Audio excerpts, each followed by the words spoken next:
The Senate will come to order. The senators will please take their seats. Those persons not entitled to the privileges of the floor will kindly retire to the gallery. The senators and all in attendance will please stand and be led in prayer by the Reverend Nicholas G. Bacalus, Saints Constantine and Helen Creek Orthodox Cathedral. Reverend Bacalus, thank you. Thank you. May we bow our heads in prayer. Gracious Lord, we thank you for allowing us the honor to serve as representatives of the constituents of our districts and all the citizens of the Commonwealth.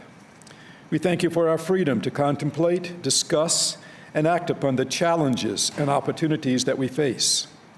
Enlighten us with an understanding of the issues.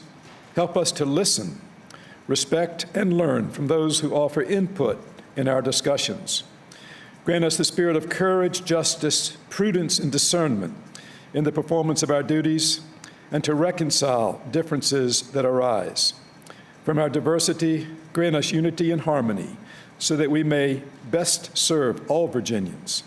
Bless the esteemed members of this Senate, their staff, support staff throughout this building, and their families as they give of their time and talent for the continued progress and governance of our Commonwealth. In everything that we consider and do, may we honor you, the author of freedom, truth, and justice. Amen. Amen.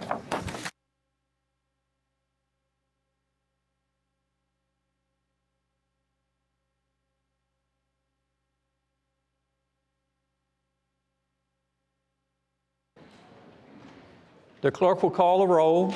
All those present, please vote aye. The clerk will close the roll.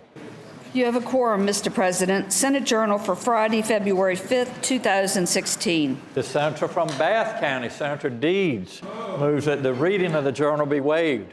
All in favor of the motion will record their votes aye. Those opposed, no. Are the senators ready to vote? Have all the senators voted? Do any senators desire to change their votes? The clerk will close the roll. Ayes 34, noes 4, Rule 36-1. Ayes 34, noes 4, Rule 36-1. The reading of the journal is waived. The clerk will please report any communications from the House of Delegates. The senator from James City County, Senator Norman. Mr. President, I respectfully move we waive the reading of any communications received from the House of Delegates. Thank you, Senator. The question is, shall the reading of the communications be waived? All in favor of waiving the reading of the communication will record their votes aye. Those opposed, no. Are the senators ready to vote? Have all the senators voted? If any senators desire to change their votes, the clerk will close the roll. Ayes 37, noes 3. Ayes 37, noes 3. The reading of the communication is waived. The clerk will please report any communications from the governor. We do not have any, sir. Thank you, Madam Clerk. The time has come to recognize visitors to the gallery and take up other matters for the morning hour. The junior senator from Virginia Beach, Senator DeSteph. Mr. President, I rise for a request. Senator has the floor. I'd like to submit and request a bill for unanimous consent. What this bill does is it allows the sheriffs the authority to transport a prisoner to another jurisdiction inside or outside of the Commonwealth and still retain still retain authority for such prisoner if it's under the lawful portion of their job. So, Mr. President, if I may explain for 1 second, if I'm the sheriff of Virginia Beach and I take my prisoner over to Norfolk to go to the hospital, I want to be able to retain control of that prisoner while he's at the hospital and then bring him back to Virginia Beach when we're done. Thank you, Senator. The question is, shall the Senate grant consent to introduce a bill as described by the junior senator from Virginia Beach? All in favor of the motion will say aye. Those opposed, no. The ayes have it. The consent of the Senate is granted to introduce the bill. The senator from Fauquier, Senator Vogel. Thank you, Mr. President. I rise for purposes of an introduction. Senator has the floor. Thank you, Mr. President. It is my honor to introduce in the gallery today a number of people who are here from the Mountain Vista Governor's School for Science, Math, and Technology. It is one of Virginia's 18 state-initiated governor's schools, currently serving primarily 11th and 12th graders. The school is comprised of 2 campuses, one in Middletown and one in Warrenton, and they're both on Lord Fairfax Community College campuses. Their curriculum currently includes a college-level mathematics and science program, and I was delighted to have an opportunity to visit with these very, very smart students who came by my office this morning. The students who are in attendance today are Leah Dunstan, Alwyn Hollerbrantz, Jack Dale, Shane Uhansi, Nina Richards, Madison Roberts, Kristen Kelly, Angel Marshall, Julia Wood, Juliana Schwint, Tad Wojcik, Maria Turwheel, and they're accompanied by the school's director, Dr. Roseanne Williamson, and her Middletown office manager, Ellen Provost. Sorry, that was a mouthful, but thank you, Mr. President, and I wish that you would please offer to them the very, very warm welcome of the Senate. Thank you, Senator. Would members from Mountain Vista Governor School please rise? Welcome to the gallery of the Senate this afternoon, and what a wonderful educational opportunity you all are having, and appreciate the teachers and administrators from the school. And as you all know, the future in economic development and job placement is in the STEM-related jobs, and STEAM, actually, I should say, add the arts in there with them. So anyway, you all are having a great opportunity. Appreciate you all being here to visit today. I'd ask the members of the Senate to please join me in offering members from Mountain Vista Governor School the warm welcome of the Senate.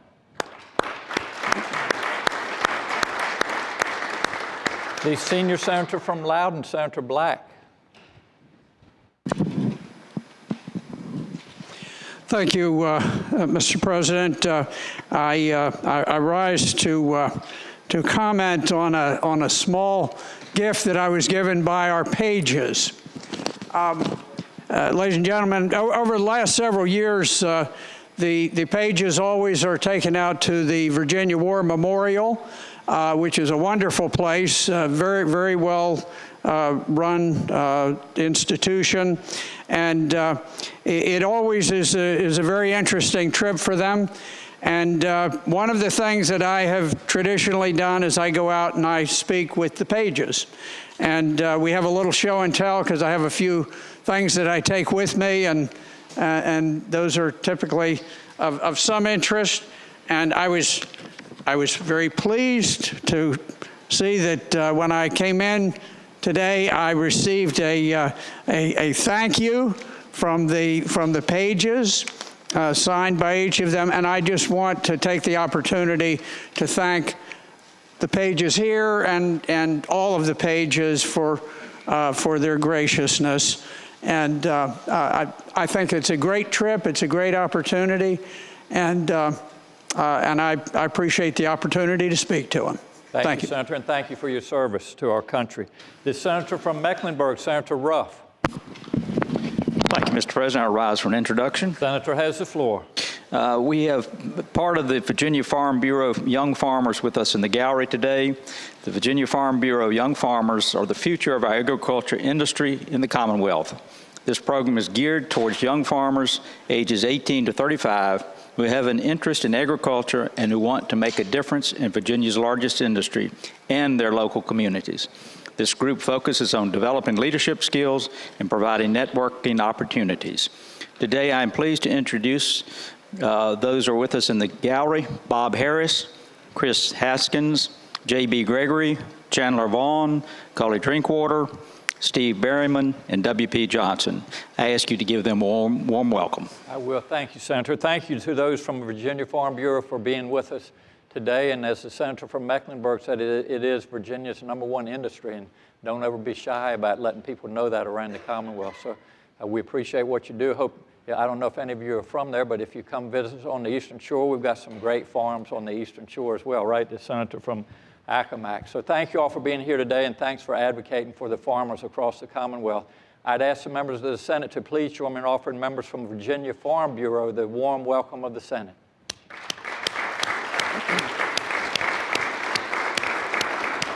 The senator from Augusta, Senator Hanger. Thank you, Mr. President. It's my pleasure, Mr. President, to inform the members of the Senate that we have a group of individuals here today from the Valley, from the Shenandoah Valley Cigar Club. This group likes to get together, discuss topical issues of the day while they enjoy a cigar or two. And they're here today to learn more about the General Assembly. And Mr. President, as you recognize them today, I would hope you would also inform our Sergeant at Arms that we no longer allow cigar smoking in the gallery. Yeah. Thank you, Mr. President. Thank you, Senator. Would members from the Valley Cigar Club please rise? You all have a great group here today. Appreciate you all being with us today. Sound like a fun group, and I might encourage you to go visit the governor. He's a big fan of cigars, so be well worth your while, and he'd enjoy seeing you. I'd ask the members of the Senate to please join me in offering members from the Valley Cigar Club the warm welcome of the Senate.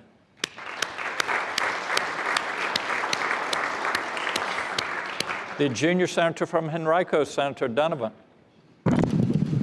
Good morning, Mr. President. I rise for the purposes of an introduction. Thank you, Senator. You have the floor. I am extremely honored to recognize today Sally Johnson, who's in the gallery with us, and she had both the honor and the challenge of being the first female Senate page in 1971. She was appointed by the then Lieutenant Governor J. Sargent Reynolds, and would love to corner her for a few minutes and get some advice. But she's here to speak to the pages and share her experiences, so I hope you will offer her the warm welcome of the Senate. Well, thank you, Senator. Would Ms. Sally Johnson please rise?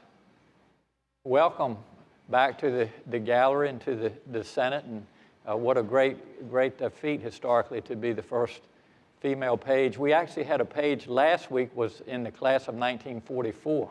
I don't know when the page system started, but it's obviously been around. And we're very proud of our page system, and our staff here does a wonderful job. And we appreciate you coming and sharing your thoughts and vision with our future page. We have a great class of pages this year, so thanks for your visit.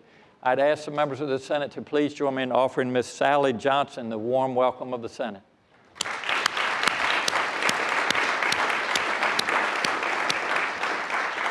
The senior senator from Henrico, Senator McEachin.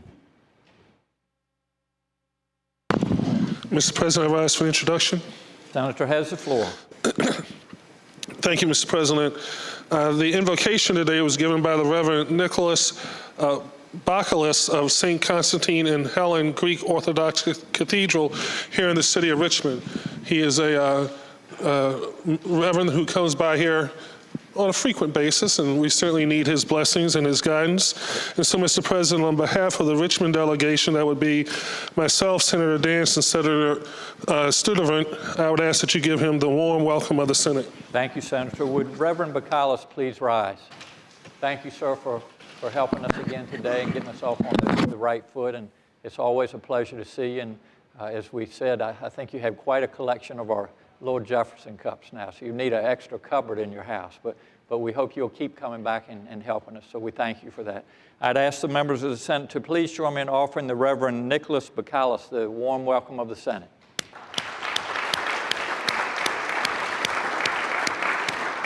The senator from Franklin County, Senator Stanley. Good afternoon, Mr. President. I rise for the purposes of an introduction. The senator has the floor. Thank you, Mr. President. Once again, we're very blessed to have some very special people that are very special. To the gentleman to my left, the gentle giant from Grayson, the gentleman from Grayson. Today, Mr. President, in the gallery, we have his beautiful wife, Paula. And I want to say that Paula sent his lunch down to him, and he was very grateful. He had only one complaint, that it didn't have enough bacon on it. Also with his beautiful wife is his daughter, Emily. You may remember that she was a former page here and did a wonderful job in the class of 2013. She's now a junior in high school. How times fly by, don't they? But she's up there, and as well as his son, Will. Will's with the Virginia State Police. He's in the 6th Division TAC team, a road trooper in Botetourt County. So if you guys are planning on driving through I-81 at any time, watch your speed, unless your name is Carrico. So, Mr. President, based on those introductions, I now ask that you extend to them the warm welcome of the Senate. I will. Thank you, Senator. Would members from the Carrico family, Paula, Emily, and Will, please rise? It's always great having you here in the gallery. And if you could, just next time, double the bacon up. And so everybody, I will tell you that the senator beside him is probably the one that wants the extra portion of bacon. So he would appreciate that. But it's always great having you all here. And safe travels between here and the great Southwest. I'd ask the members of the Senate to please join me in offering Senator Carrico's wonderful family, Paula, Emily, and Will, the warm welcome of the Senate.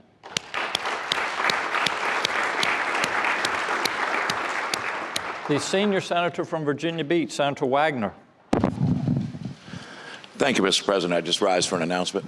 Senator has the floor. Thank you. For those that helped chip in for the Super Bowl party, whether you brought food or chipped in a little money, I just want to thank you all. We had a wonderful time. I think it probably ranked, for those that are veterans of the fair, probably the best Super Bowl party we had. For those that didn't come by, plan for it next year, because this worked out beyond expectations. I think everybody had a good time, but I especially, Mr. President, want to reach out to the legislative aides who worked so hard to put all this together. They got there very early and stayed very late to clean up afterwards, and just want a special shout out to them. Thank you. Thank you, Senator, for doing that. We appreciate it. The senior senator from Fairfax County, Senator Saslaw. Mr. President, as you know, today is the day when we're being visited by a lot of the governor's schools, and the Thomas Jefferson High School for Science and Technology is physically located in my district, although the students come from virtually all over Northern Virginia. Some of the students are here today with their their principal, Dr. Glazer. The school is probably the top technical school in the country.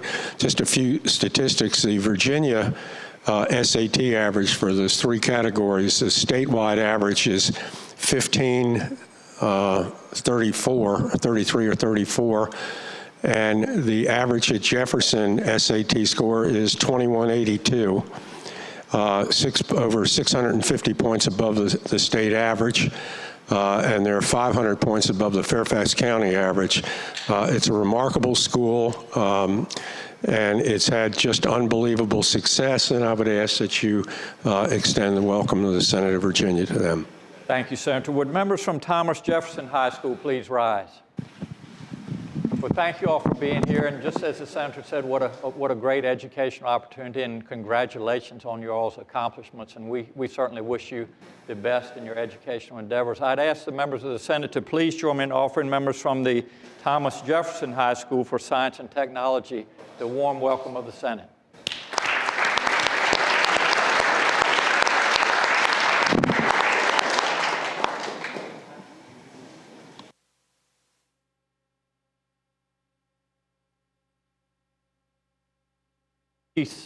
The Senator from Roanoke County, Senator Suetterlein. Good morning, Mr. President. We have in the gallery today Sherry Shoup, I believe. She is one of the Virginia Lottery super teachers at Andrew Lewis Middle School in Salem. And I hope it'd be the pleasure of the body to give her the warm welcome of the Senate. Well, thank you, Senator. Is Sherry Shoup with us in the please rise, ma'am. Thank you for being here. And wow, what an honor. I guess I've never heard of the Virginia Lottery super teacher, but it sounds like something really great. So congratulations, and thanks for being here today. We hope you have a wonderful afternoon here in Mr. Jefferson's capital. I'd ask the members of the Senate to please join me in offering Ms. Sherry Shoup the warm welcome of the Senate.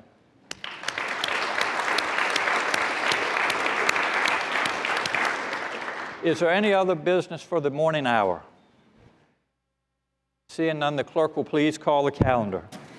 Mr. President, excuse me, I'd respectfully ask that the Senate now stand in recess until 12:45, and immediately upon recess, if the newly elected members and our freshman class of the Republican senators would meet with me in the room downstairs, that would be most appreciative, and I would yield to the senator from Henrico, sir. Thank you, Senator. The senator has the floor.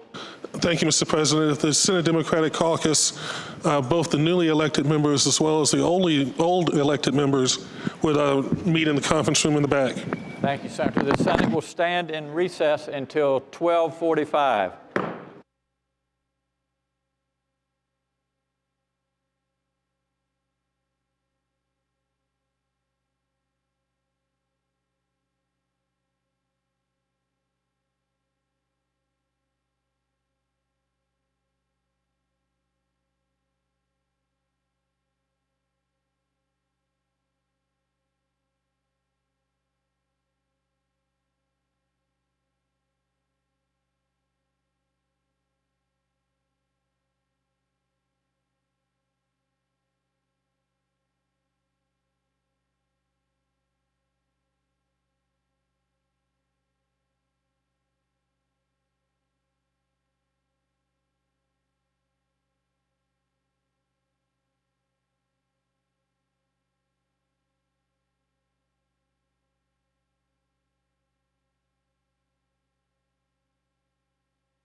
The Senate will come to order.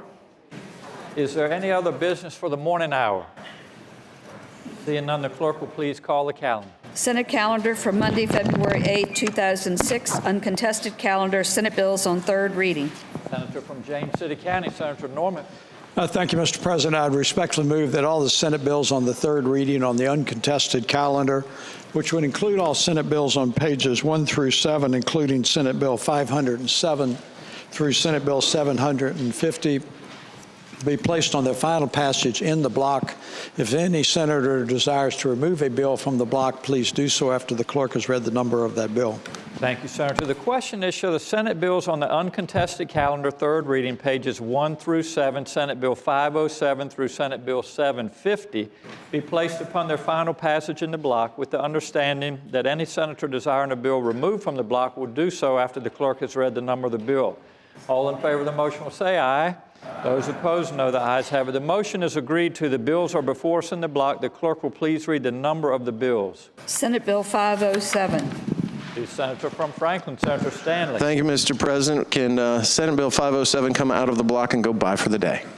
Without objection, Senate Bill 507 will come out of the block and by for the day.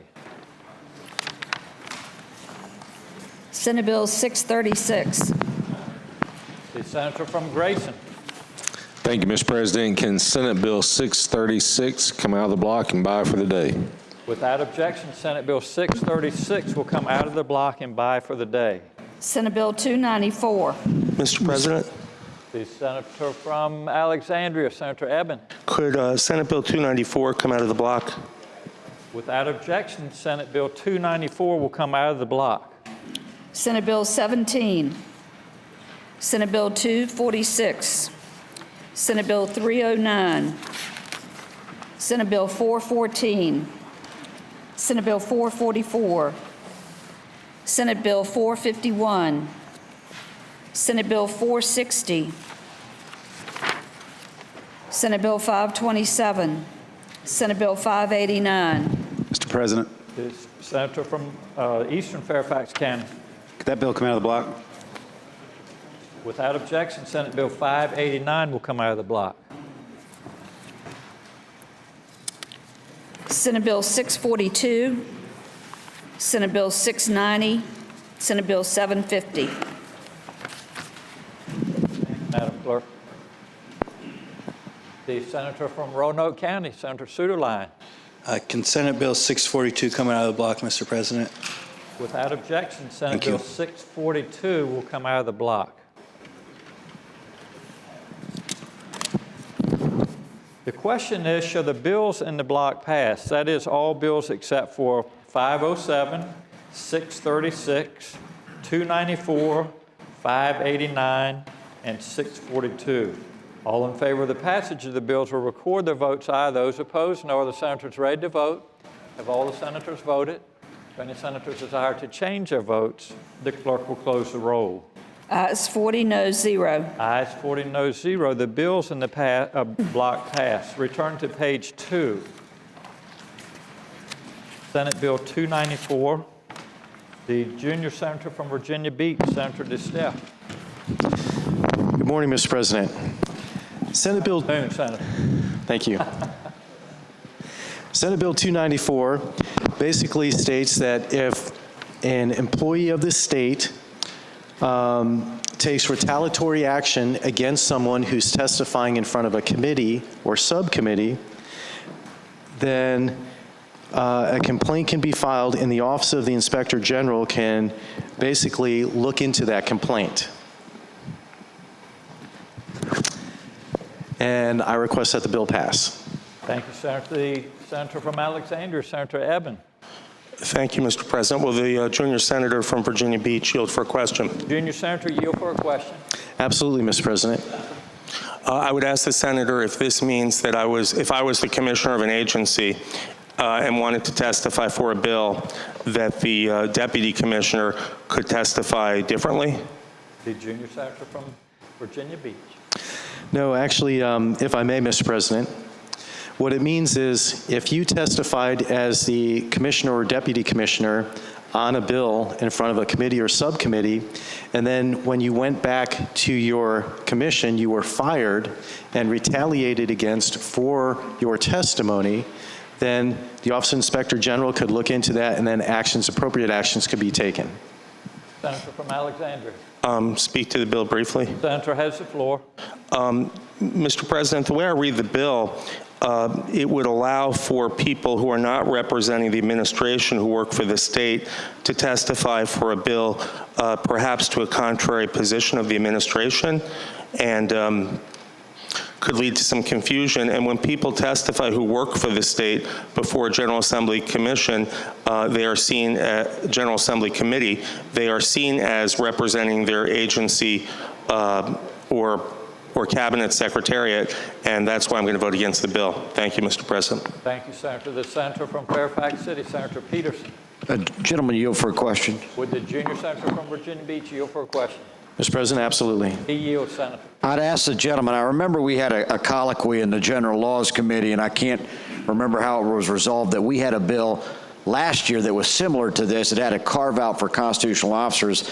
I'd ask the gentleman, does he recollect that conversation, and how is this bill differently than what we passed last year? Junior senator. Mr. President, if I may, the difference between, I believe it was Senate Bill 1133 from Senator Garrett, I believe last year, and this gives the Office of the Inspector General the ability and authority to dig into and look into, and the investigatory authority to do what they need to do while looking into the incidents. Senator from Fairfax. Further question, Mr. Chair. Would the gentleman yield for an additional question? Absolutely, Mr. President. Yield, Senator. And I apologize, I may be sort of rephrasing the question from the gentleman from Alexandria, but what do you do with an issue where you have an agency head who speaks to the position of the agency or the administration, and an employee comes in who's subordinate and speaks contrary to that? The junior senator.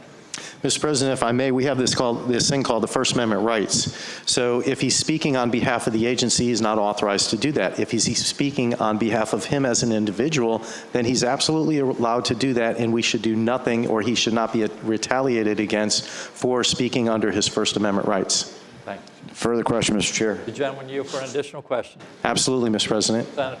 I would ask, what if he's using knowledge that he gained as an employee of that agency? The junior senator. Mr. President, if he's using knowledge that he gained from that agency to speak on a matter as a citizen, and any citizen, that's part of our First Amendment right to be able to speak for or against anything. I thank the gentleman. Is this still on the uncontested calendar? No, sir, it's taken out of the block, Senator.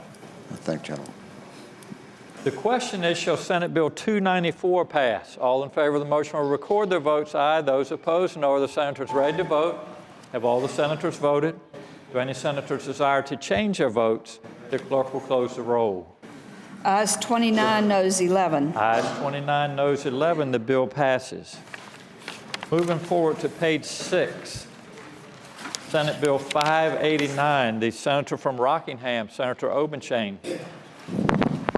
Mr. President, I move that the bill pass, and let me explain this very briefly. What this bill does is it is an amendment to, or it changes the educational improvement tax credit only in a technical sense, only to the extent that it allows the funds that are received by the existing scholarship funds to be paid out not in the year that the contribution is made, but over a 3-year period. It's intended to level out the peaks and valleys that may exist as a result of high contributions one year and low contributions next. It is just an accounting modification to the existing statute. It doesn't fundamentally change the program in any way. The question is, shall Senate Bill 589 pass? All in favor of the motion will record their votes aye. Those opposed, no. Are the senators ready to vote? Have all the senators voted? Do any senators desire to change their votes? The clerk will close the roll. Ayes 36, noes 4. Ayes 36, noes 4. The bill passes.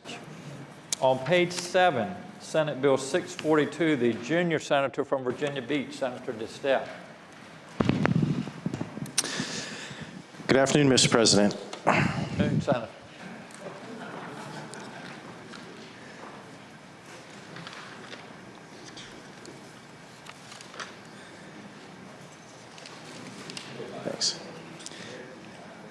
Senate Bill 642, Mr. President, extends the time period for financing under the Virginia Beach Convention Center from 2043 to 2050, which takes it and lines it up with the bond financing on the other side. With that, I request that the bill be passed. Thank you, Senator. The question is, shall Senate Bill 642 pass? All in favor of the motion will record their votes. Aye. Those opposed, no. Are the senators ready to vote? Have all the senators voted? Do any senators desire to change their votes? The clerk will close the roll. Ayes 38, noes 2. Ayes 38, noes 2. The bill passes. Regular calendar, Senate bills on third reading. Senate Bill 506, a bill relating to waiver of tax penalties for small businesses. Senator from, Franklin County. Thank you, Mr. President. I ask that Senate Bill 506 go by for the day. Without objection, Senate Bill 506 will go by for the day. Senate Bill 197, a bill relating to the Interstate 73 Corridor Development Fund and Program.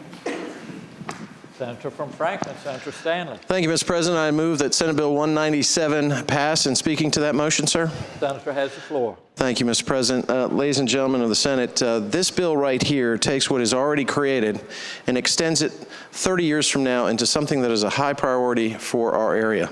In 1989, A.L. Philpott created a statute, 33.2-2300, which established the U.S. 58 Corridor Development Fund. Since 1989, $40 million has been directed to that fund to complete Route 58 and four-lane it. And Route 58 is an important corridor from the coal fields all the way to the Port of Virginia, and it is the longest highway in Virginia. We have some sections that are still left to be made four-lane, and so that money is going right now to that endeavor to make sure that all of Route 58 from the coal fields to the port is four-lane. What my bill proposes is simply this, that when that is completed, and it is estimated that such will not be completed for another 25 years. Chances are the only person that will still be in the Senate at that time is probably the senior senator from Fairfax.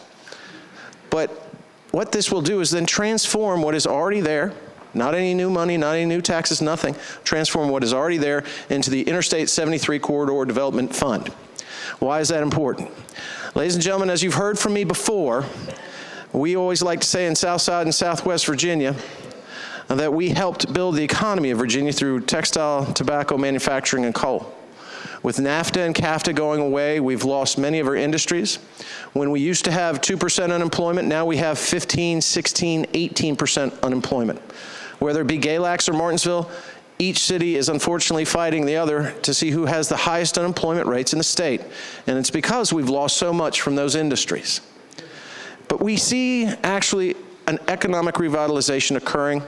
And something that is absolutely critical and important to us is the construction of Interstate 73, which will connect Southside and the Roanoke Valley to 3 deepwater ports, Wilmington, North Carolina, Charleston, South Carolina, and Savannah, Georgia. It will bring that connectivity to the global marketplace that our region needs so badly. And it will create, when constructed, 53,000 permanent jobs. It will pay for itself in 10 years. It will bring $700 to $900 million annually in revenue for our localities to pay for public schools, public safety, and other important projects that our local governments need funding for. Quite frankly, part of my job as a chairman of the I-73 Study Committee, a bill that was passed a couple years ago, what we found out is that in the past 20 years ago, our unemployment was very low. In those next 20 years that followed, our unemployment is the highest in the state. During those 20 years, $6 billion has gone to Northern Virginia for new construction of interstates. In those 20 years, over $4 billion has gone to Hampton Roads for new construction, new highway construction. In those 20 years, in what we call the Salem district, which encompasses my district and part of Senator Carrico's district, we've only had $900 million in new construction highway money brought to our area. $800 million of that has come from the I-58 or the Route 58 Corridor Development Program. All we're asking It's not going to build I-73 by itself. Those are arguments for another day. But all we're asking our region is that we treat that area, we treat this project as a high priority, because when we build that highway, we're going to bring so much revenue back to the Commonwealth of Virginia, and that economic prosperity will benefit all of us. So for those reasons, Mr. President, I renew my motion that the bill pass. Thank you, Senator. The question is, shall Senate Bill 197 pass? All in favor of the motion will record the senior senator from Fairfax County, Senator Saslaw. Mr. President, I would hope that we'd think twice before moving this on, because just last year, we passed a bill here that came over, I think Delegate Jones was the author of that set up a scoring system on how we spend money on projects. And if people were coming in here with everything, I mean, I would doubt if there's a senator in here who doesn't have an important project in their district that they think is maybe more important than everything else, or it's a valid reason for ignoring the system that we set up last year. The reason I suspect that the Salem district only got $900 million versus what went to some of the more urban areas was they probably just don't have any cars. You know, that's a big problem. You know, back in 1985 on the floor of the Senate, when now Delegate Watts, who later became Secretary of Transportation and Public Safety, she put in the bill to change the highway funding formula. Well, it used to equally weight lane miles. Well, after we changed the formula, we started giving a lot more weight to vehicle miles, which greatly increased, no question about it. It increased the money that went to the urban corridor, starting from 95, going down 95 to the Richmond metropolitan area and then down the Tidewater. That's where the vehicle traffic was. I've been over in that area, you know, on a fair amount of occasions. I don't know it like Senator from Franklin does, but I can tell you they don't quite have the traffic that you see in the corridor that I just described a minute ago. And to start down this road, believe you me, people are going to be coming in with their favorite projects, saying how vital it is. But I think that we did the right thing last year when we passed that, and I would hope it'd be the pleasure of the Senate not to advance this any further. A better motion would have been to send it back to transportation or wherever it came from, and let them take a good look at it. But bye. Thank you, Senator. The senator from Franklin County, Senator Stanley. Thank you, Mr. President. If no one else would speak, I'd only like to remind the senior senator from Fairfax that automobiles did make it down into that area. When he says that we don't have any cars, he may be right about that. We mostly have trucks with pickups. But I'm telling you right now, if you think back to those days, and the senior senator would remember, and I've said it before on this floor, but in 1978, when I lived in Northern Virginia, when my dad was deployed there, it was cattle, farms. There was nothing there. That the highest per capita incomes, the highest density of Virginians living in any area was where I am. So maybe we're less in density of traffic because of the economic downturn that we have suffered immeasurably. And what we're asking for is something not new, not a pet project. This 33.2-2300 has been in place since 1989. It is probably the single funding source for new construction for our area. This merely continues at 30 years from now. 30 years, not tomorrow. And it will not, if HB2 is still in existence at that time, it will not overcome HB2, Mr. President.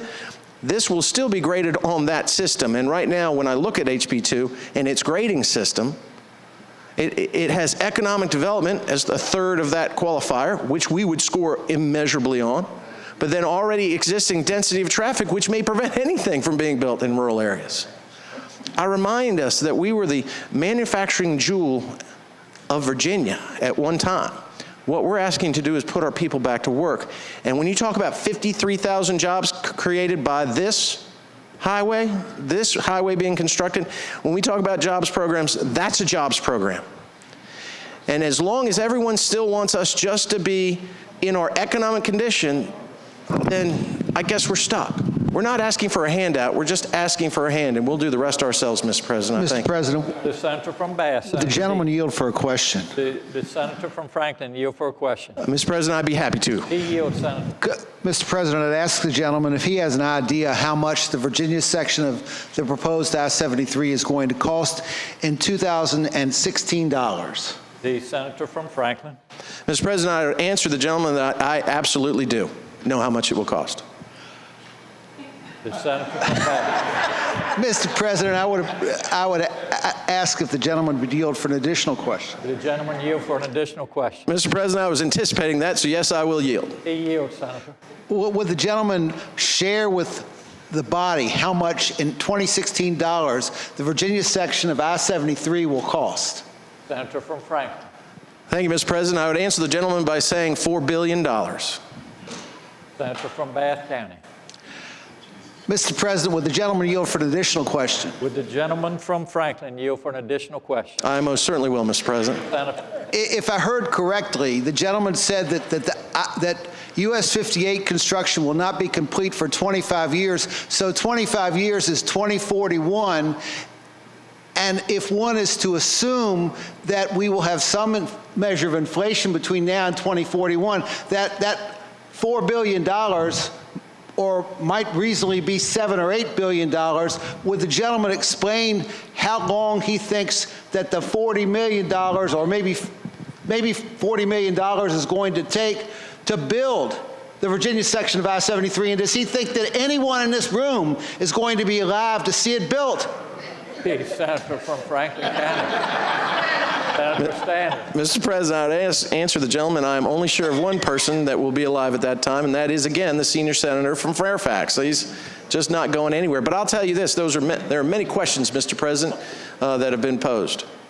Well, first and foremost, if you think in what I've said in the last 20 years, $6.3 billion has gone to Northern Virginia for new road construction. $4.6 billion has gone in those 20 years to the Hampton Roads area. So it's very possible to get this built. It's going to take a combination of federal and state money and some localities stepping up as well. That's what we're looking into right now, Mr. President, in the I-73 Study Committee, of not just why we should build it because of the jobs it's going to create, the economic vitality that will bring back to our area, and the connectivity that will bring our region, the Roanoke Valley, to the global marketplace, but how we get it built and how we're going to pay for it. This is just one small brick in that foundation. But there are TIFIA grants, Tiger grants, TIFIA bonds, a lot of different things that will come together. Right now, North Carolina and South Carolina are building I-73. It's our turn. That's what we need to do. And as long as we make that commitment as a state, then what we're talking about is not just a regional partnership with the Roanoke Valley and Southside and Southwest Virginia, but interstate partnerships with North Carolina, South Carolina, West Virginia, Ohio, and Michigan. It will be an incredible benefit. So when someone says, what's $4 billion in the year 2040, I would also remind the gentleman that part of this this would not take place until the bonds were paid back. So 58 could be widened before. It's the repayment of bonds where everything comes back to zero, sir. And so that's why when I talk about that year when this will take effect, that's what I'm including, sir. Thank you, Senator. Mr. President, would the gentleman yield for an additional question? Would the senator yield for an additional question? I will yield, sir. He yields, Senator. Am I correct? Mr. President, I'd ask the gentleman if I am correct in understanding that no money through this bill would flow to Interstate 73 for 25 years. And so I assume I'm correct in believing that the gentleman is waiting on the localities and leadership from Washington, as elusive as it may be on this issue, to occur by 2041. Is that the new goal? The senator from Franklin. Mr. President, I would answer the gentleman by saying, no, that's not the new goal. I would think by that time, hopefully we're in a position that we've found all the financing and we're doing the road construction. I think all together, everything together, local, state, federal, will put this road on the map and into use in Virginia. And we'll put Southside and Southwest Virginia back to work, and we'll build it in our lifetimes. And we'll even, and Mr. President, I would say we'll even possibly name a rest stop after the senator if he wants. Mr. President, I thank the gentleman very much, and I look forward to that day. Thank you, Senators. The question is, shall Senate Bill 197 pass? All in favor of the motion will record their votes. Aye. Those opposed, no. Are the senators ready to vote? Have all the senators voted? Do any senators desire to change their votes? The clerk will close the roll. Ayes 16, noes 24. Ayes 16, noes 24. The bill does not pass. Senate Bill 466, a bill relating to guardianship communication between incapacitated person and others. The senior senator from Virginia Beach, Senator Wagner. Thank you, Mr. President. Senate Bill 466 just makes it clear that what the incapacitated person has the rights to meet with those folks that he would like to meet with and communicate, whether or not his guardian approves it or his power of attorney approves it. And that's what the bill does. We accepted a floor substitute that conforms it with other language in the code. And with that explanation, I move the bill pass. Thank you, Senator. The question is, shall Senate Bill 466 pass? All in favor of the motion will record their votes. Aye. Those opposed, no. Are the senators ready to vote? Have all the senators voted? Do any senators desire to change their votes? The clerk will close the roll. Ayes 40, noes 0. Ayes 40, noes 0. The bill passes. Senate Bill 50, a bill relating to courthouse and courtroom security assessment. The senator from Northern Fairfax County, Senator Howe. Thank you, Mr. President. I move the bill pass. And speaking to the bill. Sir has the floor. Thank you. Senate Bill 50 enables local governments to increase the courtroom security fee. It's currently $10 and has not been increased since 2007. What this bill does is said that local government, the governing authority, can increase it up to an additional $10. They don't have to do it at all. They can do any amount up to an additional $10. This is the primary concern of the sheriffs, and I again ask that you vote for this bill. Thank you, Senator. The senator from Buckingham, Senator Garrett. Mr. President, can this bill go by for the day? Without objection, Senate Bill 50 will go by for the day. Mr. President. Senator from Buckingham. Thank you, Mr. President. Having voted on the prevailing side of Senate Bill 197, I ask that the bill be taken up for reconsideration. Thank you, Senator. The question is, shall the vote by which Senate Bill 197 passed be reconsidered? All in favor of the motion will record their votes. Aye. Those opposed, no. Are the senators ready to vote? Have all the senators voted? Do any senators desire to change their votes? The clerk will close the roll. Ayes 40, noes 0. Ayes 40, noes 0. The motion is agreed to. The senator from Franklin County. Mr. President, can that bill go by for the day? Without objection, Senate Bill 197 will go by for the day. Senate Bill 57, a bill relating to number of district court judges. The senator from Northern Fairfax County, Senator Howe. Thank you, Mr. President. I move the bill pass. And speaking to the bill. Senator has the floor. This is a request of the Supreme Court. It's to add 2 judgeships, one in the 19th Juvenile and Domestic Relations Court and the other in the 25th District General District Court. These are the 2, and the only 2 actually, district courts that were approved by the Committee on District Courts. Thank you, Senator. The question is, shall Senate Bill 57 pass? All in favor of the motion will record their votes. Aye. Those opposed, no. Are the senators ready to vote? Have all the senators voted? Do any senators desire to change their votes? The clerk will close the roll. Ayes 39, noes 1. Ayes 39, noes 1. The bill passes. Senate Bill 153, a bill relating to taxes for certain local improvements. The senator from Spotsylvania, Senator Reeves. Thank you, Mr. President. I move the passage of the bill. Speaking to the bill.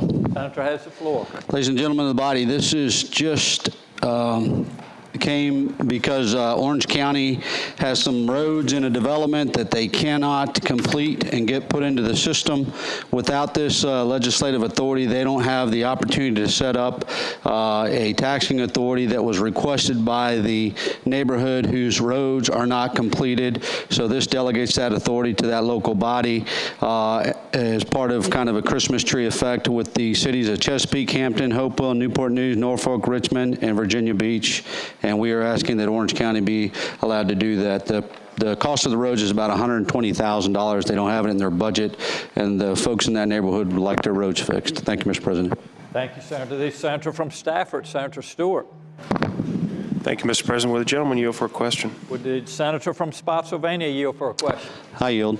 Yield, Senator. Mr. President, I'd ask the gentleman, does this require them to be in agreement with this, or does this just allow the county to set up a special taxing district and tax those people who abut the roads in order to pay for them? Senator from Spotsylvania. Mr. President, I said that they are in concurrence with it, but the code, the way it's written, allows the county to do that. It just so happens that the neighborhood development are the ones that requested that we do this because they can't get it fixed without it. Thank you, Mr. President. Thank you, Senator. The question is, shall Senate Bill 153 pass? All in favor of the motion will record the votes aye. Those opposed, no. Are the senators ready to vote? Have all the senators voted? Do any senators desire to change their votes? The clerk will close the roll. Ayes 31, noes none. Ayes 31, noes 9. The bill passes. Senate Bill 270, a bill relating to sanctuary policies. The senator from Buckingham, Senator Garrett. Thank you, Mr. President. This bill is pretty simple. Essentially, it says that any cities, towns, or counties in the Commonwealth that promulgate regulations that would identify themselves as sanctuary cities would then be subject to the withholding of any state or federal funds as appropriate. With that said, I ask that the bill pass. Thank you, Senator. The senator from Roanoke City, Senator Edwards. Will the senator from Buckingham yield for a question? The senator from Buckingham yield for a question. I'd be delighted to. Yield, Senator. Mr. President, in the case of a sanctuary city, which is a city that does not enforce federal immigration laws to the extent, to the fullest extent of the federal law, it says the General Assembly shall reduce state funding to these localities, quote, to the extent permitted by state and federal law, end quote. Mr. President, what is that? What is the extent that state and federal law allows the General Assembly to reduce funding by? The senator from Buckingham. Mr. President, I would tell the senator from Roanoke that there are certain monies that are required by law to be disseminated and other monies that are required within the discretion of the state or the federal government at the latitude of the General Assembly to be disseminated, and so the bill seeks to differentiate between those two. In fact, the bill is craftfully enough written that it actually acknowledges that those two different categories exist and allows the latitude for us to not violate state or federal laws while enforcing the edict that localities within the Commonwealth not declare themselves sanctuary cities. Thank you, Senator. The senator from Roanoke City. Well, Mr. President, hypothetically, if there is a sanctuary city, which I'm not aware of in Virginia, could the state say, well, we're not going to give you any funding for your preschool program or kindergarten program, for example? Is that a question, Senator? Yes. Will the senator yield for a question? I would. And I heard the question. And the answer is yes. Okay. Thank you, Mr. President. Thank you, Senator. Mr. President, speaking against the bill. The senator has the floor. Mr. President, this is a measure looking for a problem to solve. And Mr. President, the idea that the state shall and must reduce funding for, take hypothetically, kindergarten at a locality, just because the states decided the locality was a sanctuary city of which we really don't have any in Virginia, seems to me makes no sense at all. So I hope the body will vote no on this bill. Thank you, Senator. The senator from Arlington, Senator Favola. Thank you, Mr. President. Speaking to the motion. The senator has the floor. Ladies and gentlemen, I would ask that we defeat this bill for several reasons. We do have we're under a Dillon rule context in this state, so local governments really only have the authority that's specifically delegated to them by the state. And we already have laws on the books that really prohibit this sanctuary city option anyways, so I don't see what purpose this additional bill would serve. And I guess more importantly, I don't really know how you would implement this bill. And the thought of a jurisdiction losing state money when in fact jurisdictions in this Commonwealth are not sanctuary cities does not make a lot of sense. So we don't need this, and I would ask that the body not support it. Thank you. Thank you, Senator. The senator from Alexandria, Senator Eben. Thank you, Mr. President. Would the senator from Buckingham yield for a question? Would the senator from Buckingham yield for a question? I would. He yields, Senator. Could the gentleman name any policies or procedures in place by jurisdictions within Virginia today that don't enforce immigration law to the full extent of federal law? The senator from Buckingham. Yes and no. There are any number of reasons why localities do not currently, for example, hold detainees forever, waiting on ICE to do the job that the federal law suggests that they need to do. One of which is that the localities are burdened with the cost of incarceration at the jail level. Not until individuals get to the prison level do they become the burden of the state. And localities are creaking under the strain of the immense bills that they already face.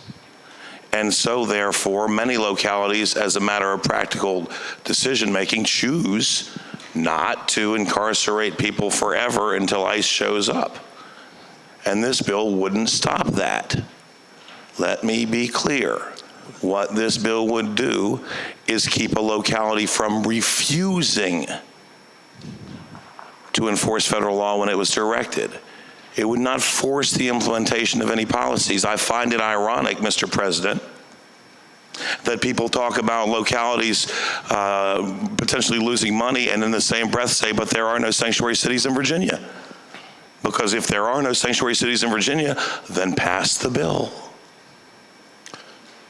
Thank you, Mr. President.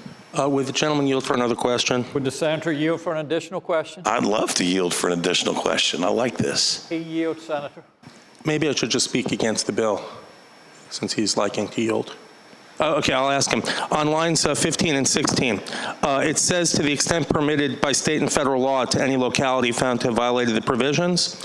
So the gentleman is saying that if a locality were to see someone on a civil or administrative warrant, that they could not, that they would now have to arrest them and hold them indefinitely till ICE showed up. Is that correct? Senator from Buckingham. I don't know how I was unclear the last time I spoke. No. The bill would require localities not affirmatively adopt ordinances wherein they refuse to enforce federal law. It would not compel them to single-handedly and on their own enforce federal law.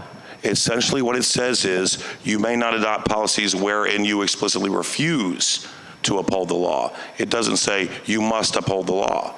It's pretty clear. So again, Mr. President, if there are no sanctuary cities, why not pass the bill? Thank you, Senator. Speaking against the bill, sir? You have the floor, Senator. I would just point out that the bill says that they shall not adopt any procedure or policy that restricts the enforcement of federal immigration laws, and that our police departments usually don't conduct themselves in an arbitrary manner where they where one officer will do something than another officer, and that it is okay to have a policy or procedure. And we know that the federal immigration authorities do not pick up people at jails who they do not either consider to be an extreme threat or who they just don't choose to pick up for weeks or months at a time. So this bill would just require us to become immigration agents when we know that no one in the state is blatantly violating federal law. It's just that it would require them to keep people in jails and eventually in our state prisons, perhaps. And it's unnecessary and unclear, and it requires us to become federal immigration agents. With that, I'd ask that you oppose the bill. Thank you, Senator. The senior senator from Fairfax, Senator Saslaw.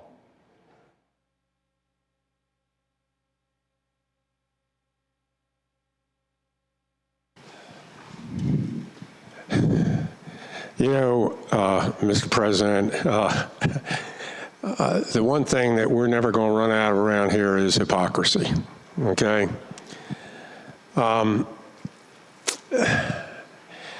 I know that the senator, has good intentions, and hopefully I'm going to give him a chance to explain some of these good intentions, but I believe he voted for a bill that came out of courts and went back, I think, that said that if someone religiously opposed a particular union or marriage, then they wouldn't face any sanctions from the state of Virginia, and it was perfectly fine.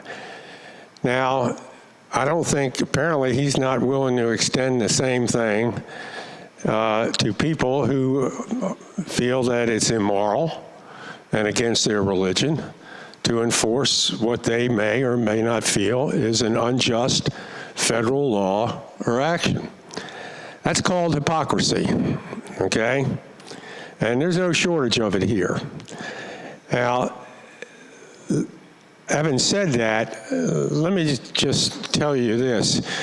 All I can say is you better hope that all these undocumented people don't go back to wherever they came from, because you have trouble getting any service in a hotel on the east or west coast. That federal courthouse is just no more than, 100 yards from here? That building wouldn't have been built without that. You heard me right. That building would not have been built without that. And when they rated that thing after it was 99.9% complete, and don't you kid yourself for 1 second, they knew those people, they knew undocumented people were working on that courthouse, but they were told, you raid that thing, that building's never going to be built. I mean, who are we kidding? Who are we kidding? We put in these things like we're taking the morally correct position. Everybody in here knows that that's a bunch of you-know-what, okay? We are nothing but hypocrites if we pass this kind of bill. If it's religiously permissible to refuse to issue a certificate because it violates your religious conscience to people who want to get married who you don't think should be getting married, it isn't any different than refusing to enforce a federal law. And by the way, the senator is exactly right. Cost has an awful lot to do with that, and that is one reason effectively we got about 138, okay, about 138 sanctuary jurisdictions in Virginia. And everybody in this room, all 40 of us know it. And this bill, if it isn't going to change, I doubt if the governor will sign it, but this bill isn't going to change a thing. And I would hope that, we don't, put things like this into the code because it makes us look foolish. Thank you, Senator. The senior senator from Loudoun, Senator Black. Thank you, Mr. President. I think that the bill is being mischaracterized. The bill simply says that no locality shall adopt any ordinance, procedure, or policy that restricts the enforcement of federal immigration laws to less than the full extent permitted by federal law. It does not require any locality to enact any ordinance. It simply says that they will not enact ordinances that are in conflict with federal law. And they should not be doing this in the first place. And so I'm not at all convinced. I respect greatly the gentleman from Fairfax, but I'm not sure that we have sanctuary cities according to the definition of this bill. Now, we do have jurisdictions that are very sympathetic towards towards illegal immigrants, and that is their business, and that is their, their general approach to things.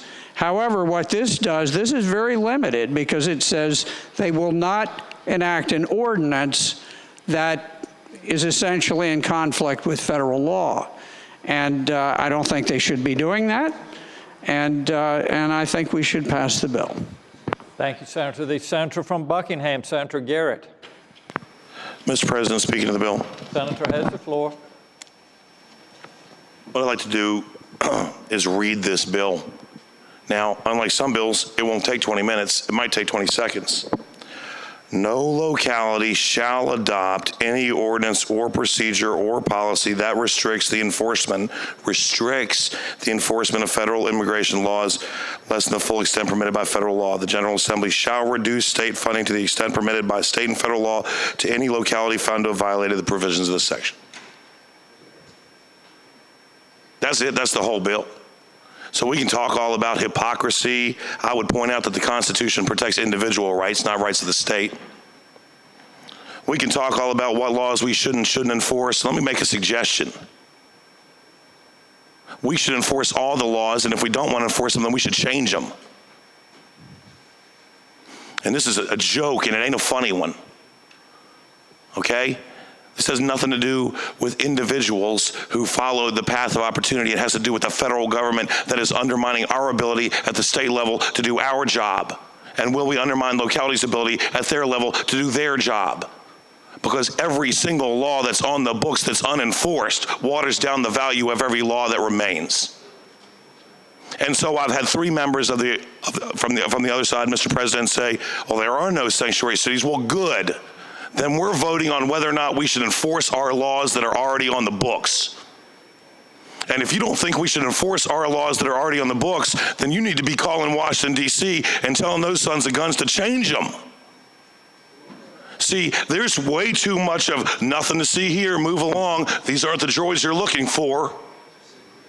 I'm tired of it. I don't care whether it's health care or higher ed costs or immigration, the people in Washington, D.C. are sitting around with their thumbs in their noses pretending there's nothing wrong when we all know there is. So if there are no sanctuary cities in Virginia and you support the rule of law, vote for the bill. And if there aren't, if there are, and you think we should enforce the law, vote for the bill.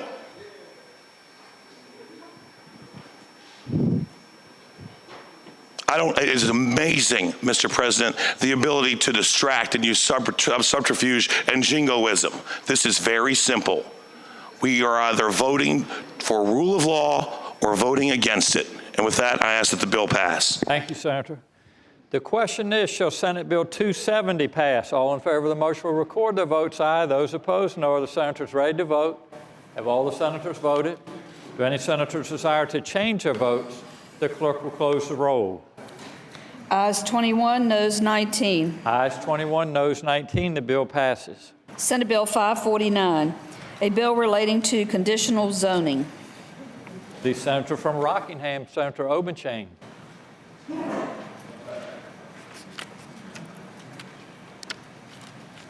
Mr. President, I've been asked to ask that bill go by for the day. Without objection, Senate Bill 549 will go by for the day.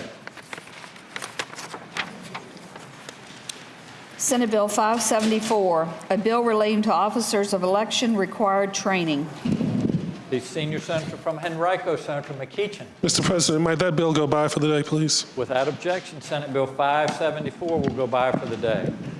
Senate Bill 588, a bill to provide for the submission to the voters of a proposed amendment to Section 5 of Article 8 of the Constitution of Virginia relating to the establishment of charter schools. The senator from Roanoke County, Senator Suderline.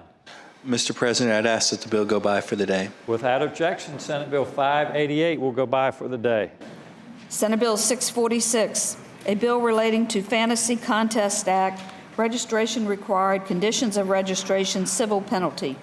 The senator from Hanover, Senator McDougal. Mr. President, I ask that Senate Bill 646 pass. And speaking to that motion. Senator has the floor. Mr. President, this bill is related to the Fantasy Contest Act. And as we talked on Friday, this does not have anything to do with my seatmates' thought processes over the weekend. It has to do with the regulatory scheme that we'll be putting in place to regulate or put in that regulatory framework for companies that would operate what are traditionally known as fantasy baseball, football, and other sports in Virginia. Mr. President, the bill does a number of things. I'm going to talk about a couple of the highlights, and then if any, willing to take any questions if any members have them. The bill will put in a regulatory scheme. Right now we have that to be funded by each of the companies that are operating these types of contests. That the funding for that will be $50,000 from each of the owners of the platforms that would have to pay to the Virginia Department of Agriculture and Consumer Services. The department will also conduct independent audits of each of those companies. With those audits, they will be done by private entities, but have to be reported to the department. Traditionally, with other organizations, those audits are done on a 3-year cycle, but under this legislation, it will be on every year, annually. Mr. President, there are also some additional protections for consumers. Those protections include not allowing employees or relatives of the entities to be able to engage in the contest, verifying that each player is 18 years of age, and ensuring that the funds the players are using are segregated from the operational funds of the entities. Mr. President, with that explanation and hitting the high points, I renewed my motion that Senate Bill 646 pass. Thank you, Senator. The question is, shall Senate Bill 646 pass? All in favor of the motion will record their votes aye. Those opposed, no. Are the senators ready to vote? Have all the senators voted? Do any senators desire to change their votes? The clerk will close the roll. Ayes 28, noes 10. Ayes 28, noes 10. The bill passes. Senate Bill 686, a bill relating to presidential primary voter pledge prohibited emergency. The senator from Fairfax City, Senator Peterson. Thank you, Mr. President. I move the bill pass. Speak to the bill. Senator has the floor. Ladies and gentlemen of the Senate, this bill's probably been, well, not the bill, but the issue has been talked enough about. I'm not going to belabor it more. Basically, if you feel that the State Board of Elections ought to be involved in enforcing a voter pledge for people to participate in a primary, then vote against this bill. If you think that's an inappropriate use of the State Board of Election and also taxpayer resources, vote for this bill. This bill will in no way prohibit political parties from having mass meetings, conventions, firehouse primaries, or anything else that does not involve the State Board of Elections, but it solely applies to state-run primaries. Thank you. Thank you, Senator. The question is, Mr. President. Mr. President, speak to the bill briefly. Since I was the only one to vote against it in committee, I just want to explain that I think we ought to be about promoting the use of the primary to allow more people to participate, and we ought to let the parties make their own rules. I just don't think that as a state, we ought to be about telling the parties how to run their affairs. That's why I voted against it and why I will vote against it today. Thank you, Senator. Senator from Fairfax City. Nobody wishes to speak twice. I'll speak twice. Thank you, Senator. I'll answer that argument by simply saying, again, this is the state taxpayer being asked to enforce a voter pledge. I don't see how that increases participation in a primary, so I ask that we pass the bill. Thank you, Senator. The question is, shall Senate Bill 686 pass? All in favor of the motion will record their votes aye. Those opposed, no. Are the senators ready to vote? Have all the senators voted? Do any senators desire to change their votes? The clerk will close the roll. Ayes 34, noes 5. Ayes 34, noes 5. The bill passes. Senate Bill 705, a bill relating to sanctuary policies. The senior senator from Loudoun, Senator Black. Thank you, Mr. President. Senate Bill 705, dealing with sanctuary cities, says that if a sanctuary city proceeds to enact an ordinance that restricts the enforcement of federal immigration laws, then they will be responsible for the full amount of any personal injury or property damage caused by an illegal alien within such localities.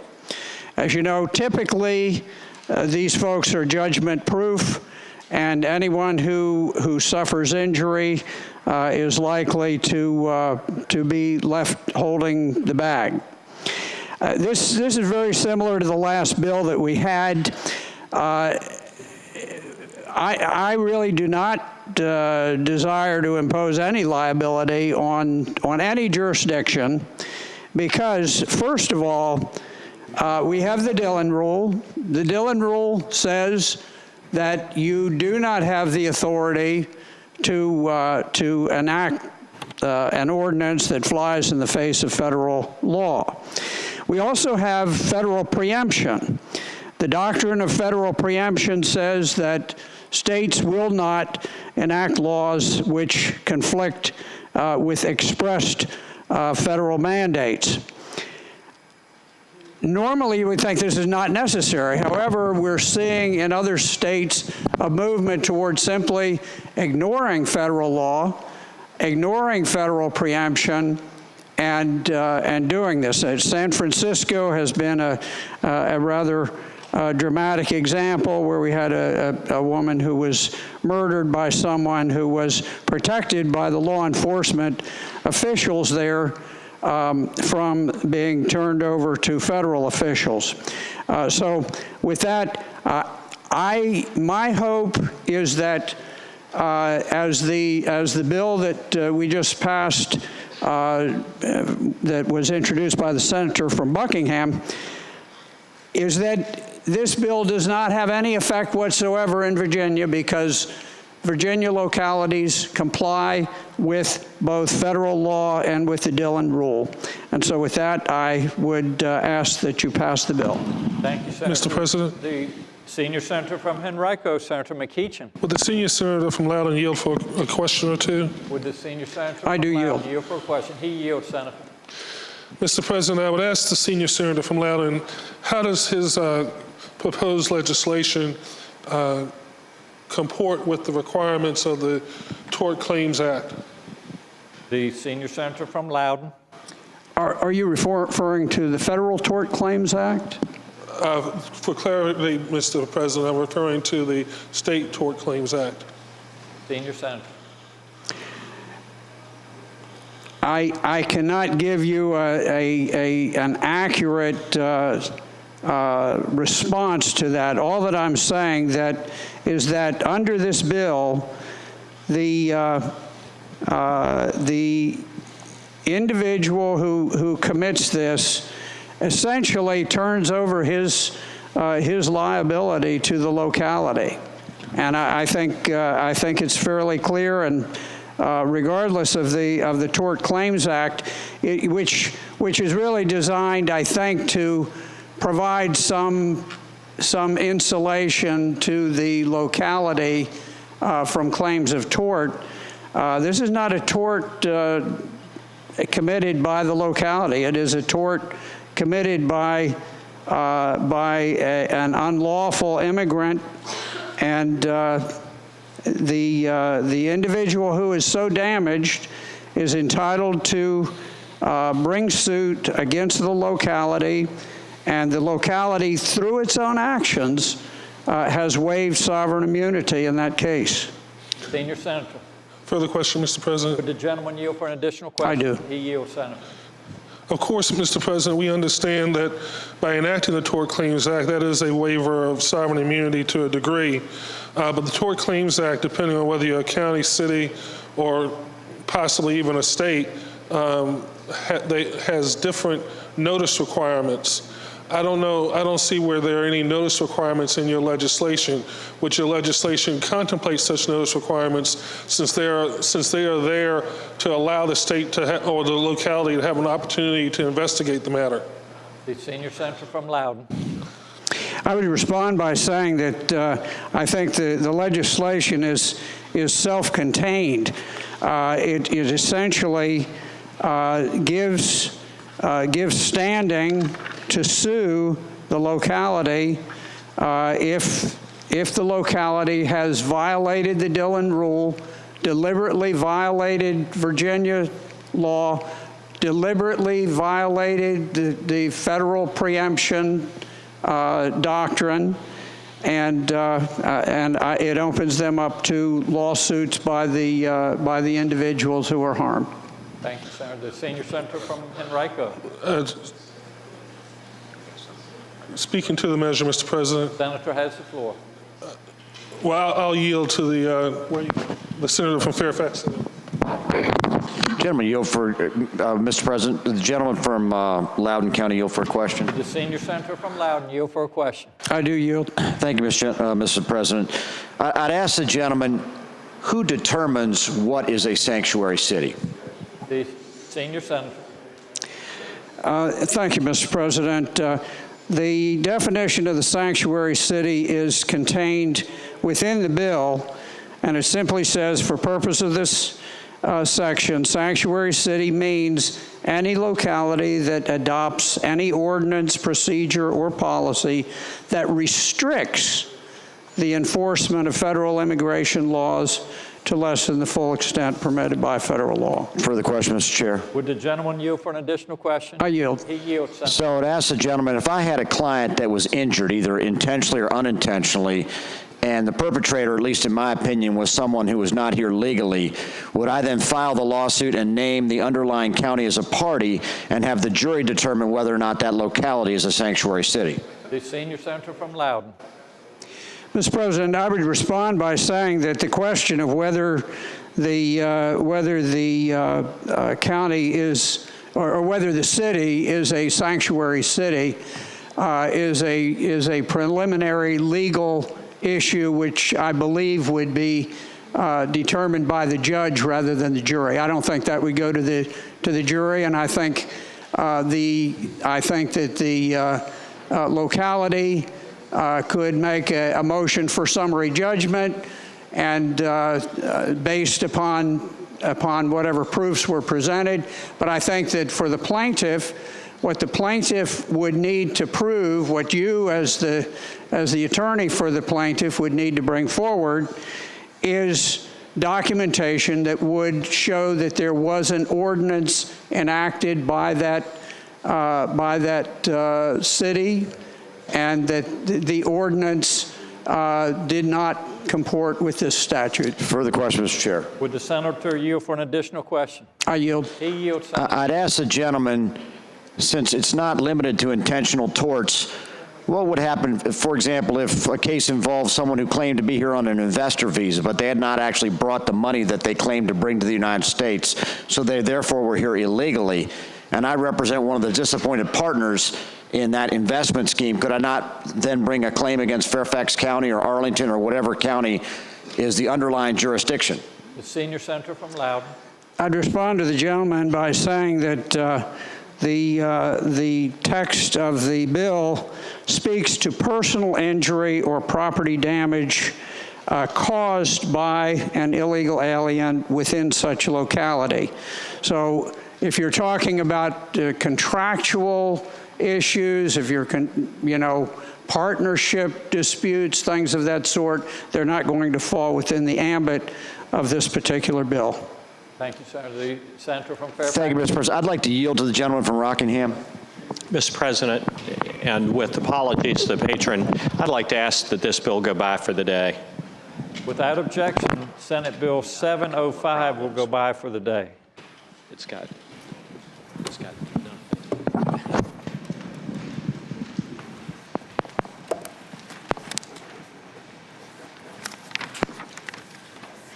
Senate Bill 767, a bill relating to form of ballots, party identification of candidates. Senator from Roanoke County, Senator Suderline.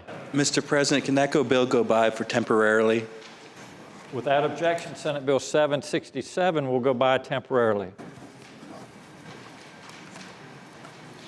Senate Bill 769, a bill relating to references to the former city of Bedford. The senator from Roanoke County, Senator Suderline. Yes, Mr. President. Senate Bill 769 removes references to the former city of Bedford in the code in several places there. I move that the bill pass. Thank you, Senator.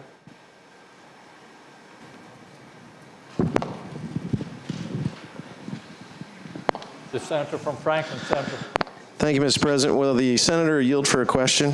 Yes. Senator from Roanoke County, he yields, Senator. Mr. President, now noticing that the senator from Roanoke County is standing up and presenting a bill finally, I'm wondering what was the motivation that would have ever made him want to rename Bedford or take Bedford out of the code where Bedford had worked so hard to get into the code? Senator from Roanoke County. The city of Bedford is now the town of Bedford, and both they and the county of Bedford would prefer that they no longer reference their former municipality. Thank you, Senator. Senator from Franklin. Mr. President, would the senator yield for another question? Yield for an additional question. Yes. Mr. President, I'd ask the gentleman that, knowing the area as I do, where one day I-73 will come right through that area. I know it. I would ask the gentleman, is the town of Bedford even in the 19th senatorial district for which he represents? Senator from Roanoke County. No, unfortunately. Senator from Franklin. Mr. President, will you yield for one more question? Yield for one additional question. You can actually say no if you'd like. No, I'm happy to engage the senator from Franklin County. Yield, Senator.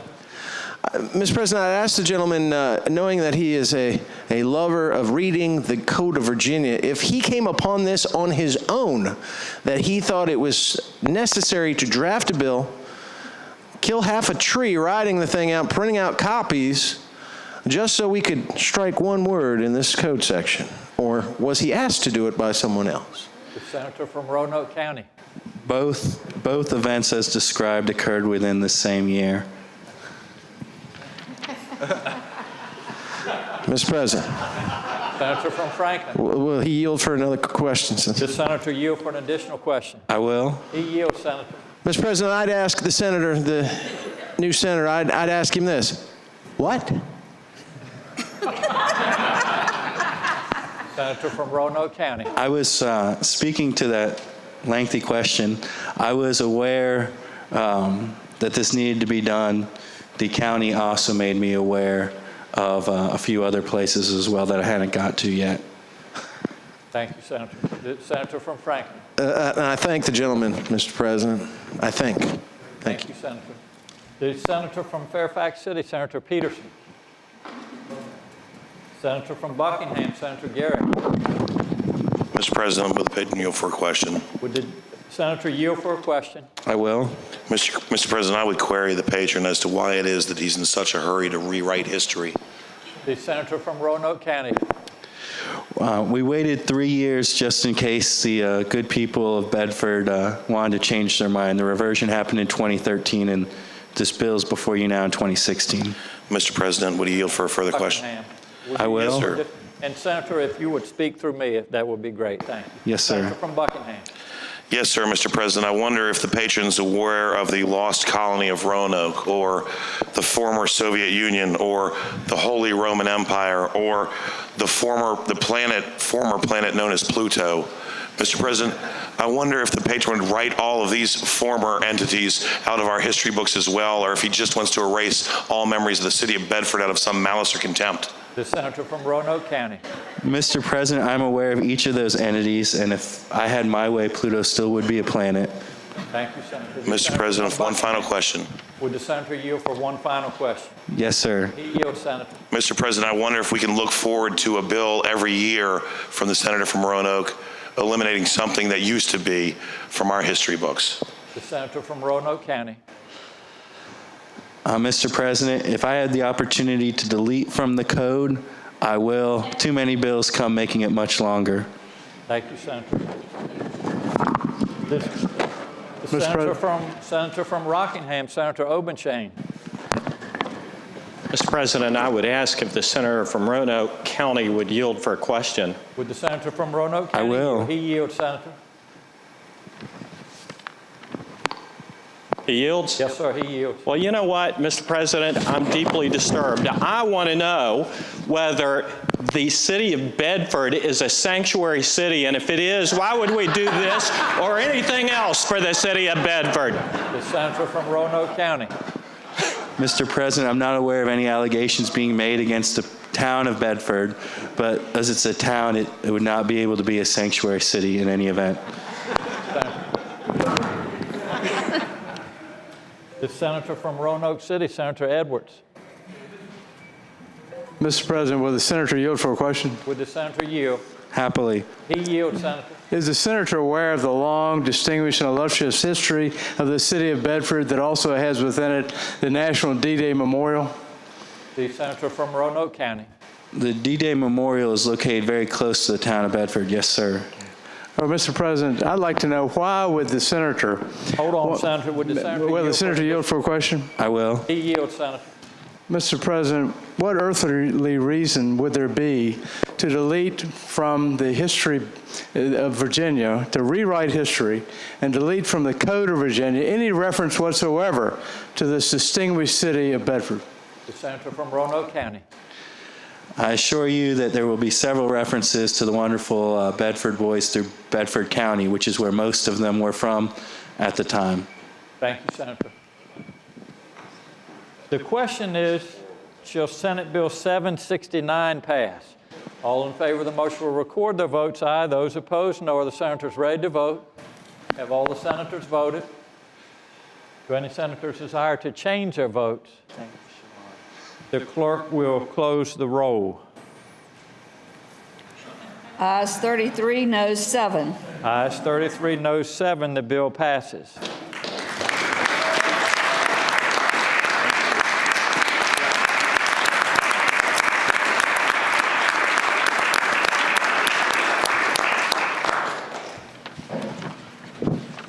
Senate Bill 770, a bill relating to compactness standard for congressional and state legislative districts. Senator from Roanoke County, Senator Suderline. Mr. President, Senate Bill 770 comes before the Senate with the intention of creating a compactness standard in the Code of Virginia. We currently have compactness in the Constitution, but we do not have a standard. This bill seeks to provide a standard. It was incorporated into a bill previously passed by this body last week by an overwhelming margin. Thank you, Senator. I move that it pass. Thank you. The question is, shall Senate Bill 770 pass? All in favor of the motion will record their votes aye. Those opposed, no. Are the senators ready to vote? Have all the senators voted? Do any senators desire to change their votes? The clerk will close the roll. Ayes 21, noes 19. Ayes 21, noes 19. The bill passes. Senator, would you like to return to 767? Yes, Mr. President. Senate Bill 767 before the body is premised on the idea that if you are nominated by a political party recognized by the Commonwealth, it ought to appear on the ballot as such. And I move that the bill pass. Thank you, Senator. The question is, shall Senator from Fairfax City, Senator Peterson. Gentleman yield for a question. Would the gentleman from Roanoke County yield for a question? Yes, sir. He yields, Senator. I'd ask the gentleman, there are various ways of getting on the ballot. For example, up in Fairfax County, we have endorsement by parties for school board. Would that be covered by this law? The senator from Roanoke County. Mr. President, this bill envisions nominations by parties being reflected on the ballot, not endorsements. So school board candidates in Fairfax County, Roanoke County, and a lot of places across the state where candidates seeking the school board will go before the local Republican or Democratic committee and be voted on there so they can advertise themselves as such or appear on sample ballots as such, would still not appear on the ballot because the way they obtained their ballot order was by petition. So they would continue to be reflected as nonpartisan offices. Further question, Mr. Chair. Fairfax City, would the gentleman yield for an additional question? Yes, sir. He yields, Senator. I'd ask the gentleman for town or city council positions. Again, if a local party makes an endorsement, but the candidate has to go out and get their own signatures, would they be identified on the ballot? Senator from Roanoke County. Mr. President, the key distinction here is if they were nominated or endorsed. Endorsements carry no weight on the ballot for any office in Virginia. Nominations do, though. And this would make it so the candidates that were nominated by a political party, either by a primary, mass meeting, firehouse primary, other such methods as the parties would allow, the fact that they were nominated would be on the ballot in the same way that all of us that are elected to this body and down the hall, and also our president, were all nominated by a party, and so their party's nomination was reflected on the ballot. Thank you, gentlemen. Thank you, Senator. The question is, shall Senate Bill 767 pass? All in favor of the motion will record their votes aye. Those opposed, no. Are the senators ready to vote? Have all the senators voted? Do any senators desire to change their votes? The clerk will close the roll. Ayes 22, noes 18. Ayes 22, noes 18. The bill passes. The senator from James City County, Senator Norman. Thank you, Mr. President. Having voted on the prevailing side by which Senate Bill 686 on page 13 of the calendar passed, I'd ask we reconsider that vote. Thank you, Senator. The question is, shall the vote by which Senate Bill 686 passed be reconsidered? All in favor of the motion will record their votes aye. Those opposed, no. Are the senators ready to vote? Have all the senators voted? Do any senators desire to change their votes? The clerk will close the roll. Ayes 40, noes 0. Ayes 40, noes 0. The motion passes. The senator from Fairfax City, Senator Peterson.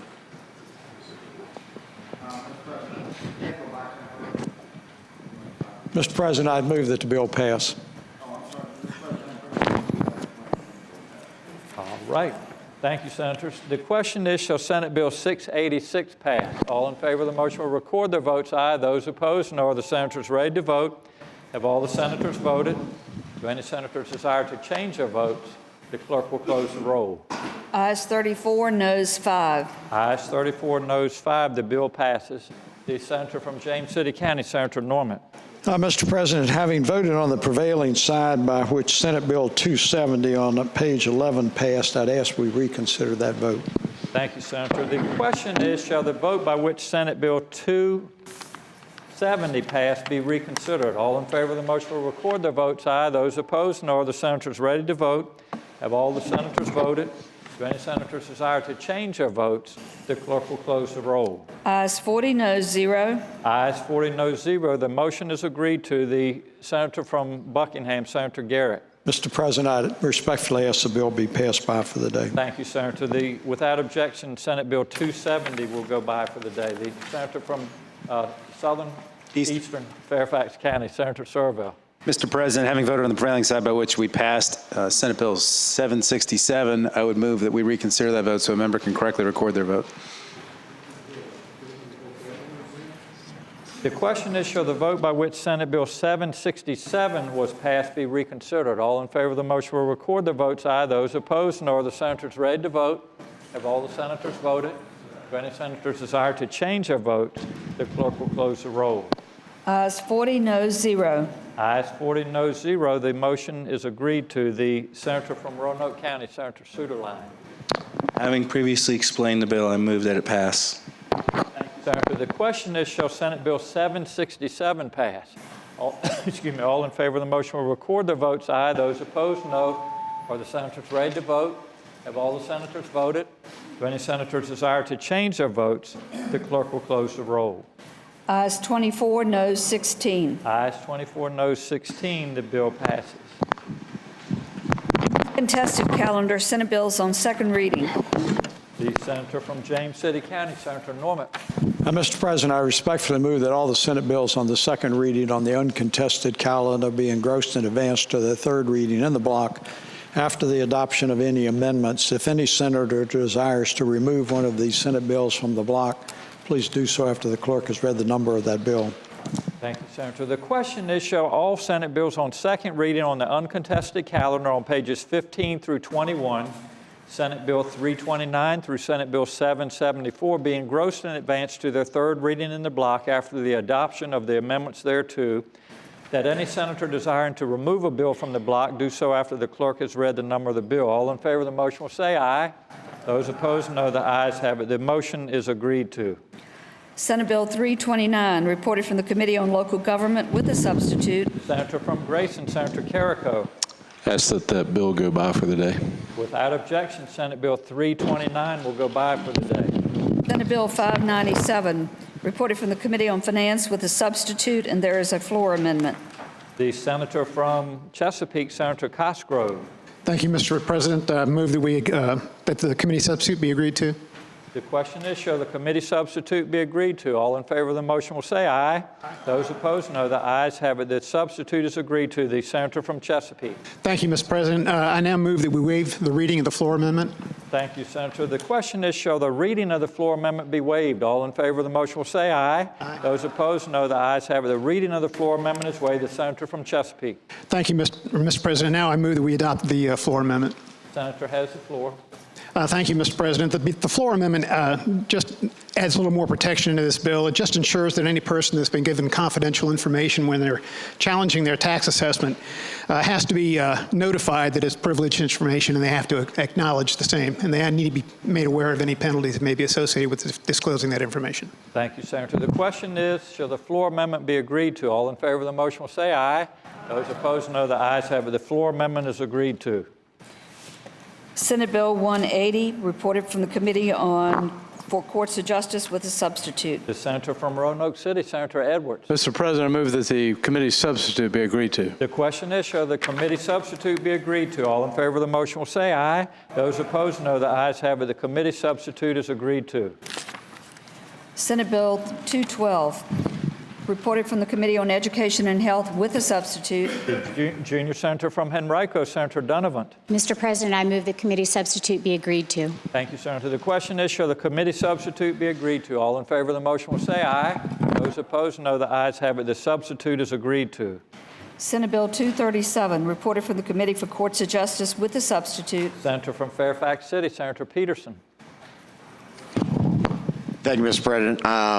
I move that we adopt the committee substitute. The question is, shall the committee substitute be agreed to? All in favor of the motion will say aye. Aye. Those opposed, no. The ayes have it. The substitute is agreed to. Senate Bill 264, reported from the Committee on Education and Health with a substitute. Senator from Petersburg, Senator Dance. Thank you, Mr. President. I move that the substitute be agreed to. Thank you, Senator. The question is, shall the committee substitute be agreed to? All in favor of the motion will say aye. Those opposed, no. The ayes have it. The committee substitute is agreed to. Senate Bill 286, reported from the Committee on Transportation with a substitute. Junior senator from Virginia Beach, Senator DiStefano. Mr. President, I move the committee substitute. The question is, shall the substitute be agreed to? All in favor of the motion will say aye.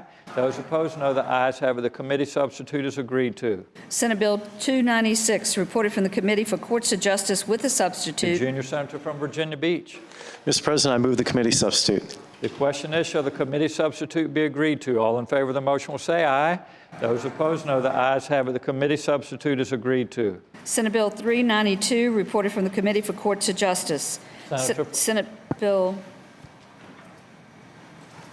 427, reported from the Committee on Education and Health with amendment. Didn't mean to get ahead of you there, Madam Clerk. The senator from Newport News, Senator Miller. Thank you, Mr. President. I move the amendment be agreed to. The question is, shall the committee amendment be agreed to? All in favor of the motion will say aye. Those opposed, no. The ayes have it. The amendment is agreed to. Senate Bill 452, reported from the Committee on Education and Health with amendment. The senator from Franklin, Senator Stanley. Thank you, Mr. President. I now move that the committee amendment be agreed to. The question is, shall the committee amendment be agreed to? All in favor of the motion will say aye. Those opposed, no. The ayes have it. The committee amendment is agreed to. Senate Bill 454, reported from the Committee for Courts of Justice with amendments. Senator from Franklin County. Thank you, Mr. President. I now move that the committee amendments be agreed to. The question is, shall the committee amendments be agreed to? All in favor of the motion will say aye.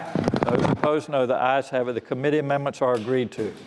Senate Bill 463, reported from the Committee on Education and Health with a substitute. The senator from Grayson, Senator Carrico. Thank you, Mr. President. I move the committee amendments. Question is, shall the substitute be agreed to? All in favor of the motion will say aye. Those opposed, no. The ayes have it. The substitute is agreed to. Senate Bill 491, reported from the Committee on Education and Health with a substitute. The senator from Augusta, Senator Hanger. Mr. President, I move the committee substitute be agreed to. Thank you, Senator. The question is, shall the committee substitute be agreed to? All in favor of the motion will say aye. Aye. Those opposed, no. The ayes have it. The committee substitute is agreed to. Senate Bill 513, reported from the Committee on Education and Health with a substitute. Mr. President, I move that we reject the committee substitute. Thank you, Senator. With the recommendation that it be rejected, the question is, shall the substitute be agreed to? All in favor of the motion will say aye. Those opposed, no. The noes have it. The motion is agreed to. The junior senator from Henrico, Senator Donovan. Mr. President, I move we waive the reading of the floor amendment. The question is, shall the reading of the floor amendment or floor substitute be agreed to? All in favor of the motion will say aye. Those opposed, no. The ayes have it. The reading of the floor substitute is agreed to. The junior senator from Henrico. Mr. President, the floor substitute just includes line 53 through 55, which is a reporting requirement for the Department of Health Professions, and I move that we agree to the substitute. Thank you, Senator. The question is, shall the floor substitute be agreed to? All in favor of the motion will say aye. Those opposed, no. The ayes have it. The floor substitute is agreed to. Senate Bill 538, reported from the Committee on Education and Health with the substitute. The senator from Eastern Fairfax County, Senator Surville. Mr. President, I move the committee substitute. The question is, shall the committee substitute be agreed to? All in favor of the motion will say aye. Those opposed, no. The ayes have it. The substitute is agreed to. Senate Bill 669, reported from the Committee on Transportation. Senate Bill 709, reported from the Committee on Transportation with a substitute. The senator from Hanover, Senator McDougal. Mr. President, I move the substitute be agreed to. The question is, shall the committee substitute be agreed to? All in favor of the motion will say aye. Those opposed, no. The ayes have it. The substitute is agreed to.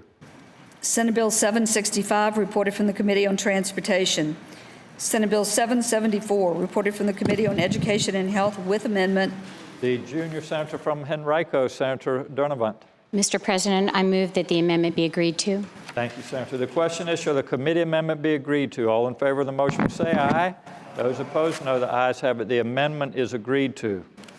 The question is, shall the Senate bills be engrossed and advanced to their third reading? That is, all bills except for 329 on page 15. All in favor of the motion will say aye. Those opposed, no. The ayes have it. The bills are engrossed and advanced to their third reading. Regular calendar Senate bills on second reading. Senate Bill 248, a bill relating to authority to consent to physical evidence recovery kit examination minors. Reported from the Committee on 4 Courts of Justice, and there is a floor substitute, and there are 2 floor substitutes. Thank you, Madam Clerk. The senior senator from Loudoun, Senator Black. Thank you, Mr. President. We have a floor substitute, and the gentlelady from Arlington will present that, if that's acceptable. Senator, first we need to withdraw the first substitute. You're going to do that? Yes. The senator from Arlington, Senator Favola. Thank you, Mr. President. I move that the floor substitute number 1 be withdrawn. Thank you, Senator. Without objection, floor substitute number 1 will be withdrawn. Thank you, Mr. President. I move that the reading of the second floor substitute be waived. Thank you, Senator. The question is, shall the reading of the floor substitute be waived? All in favor of the motion will say aye. Aye. Those opposed, no. The ayes have it. The reading of the floor substitute is waived. The senator from Arlington. Thank you, Mr. President. I move that the second floor substitute be agreed to, and speaking to the motion. Senator has the floor.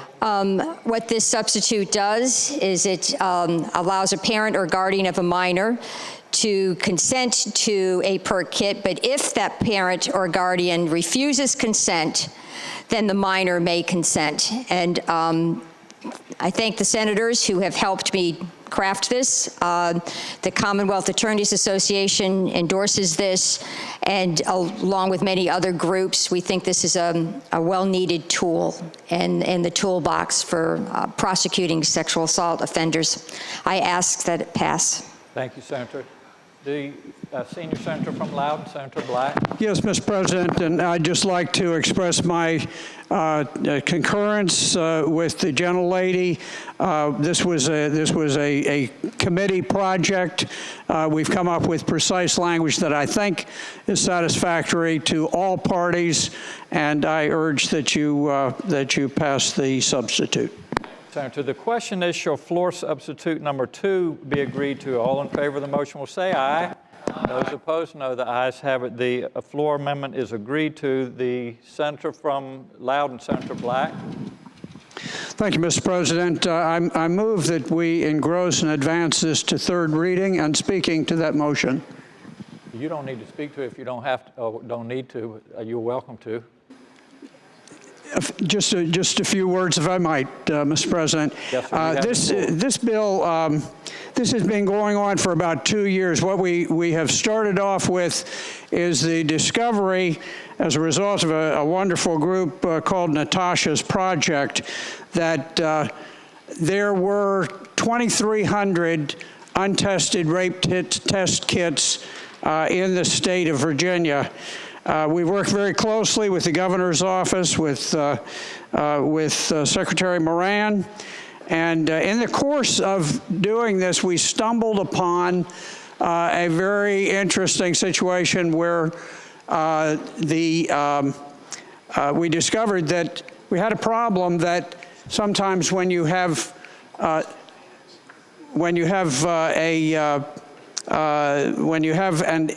parent who is the perpetrator, the parent had to give consent.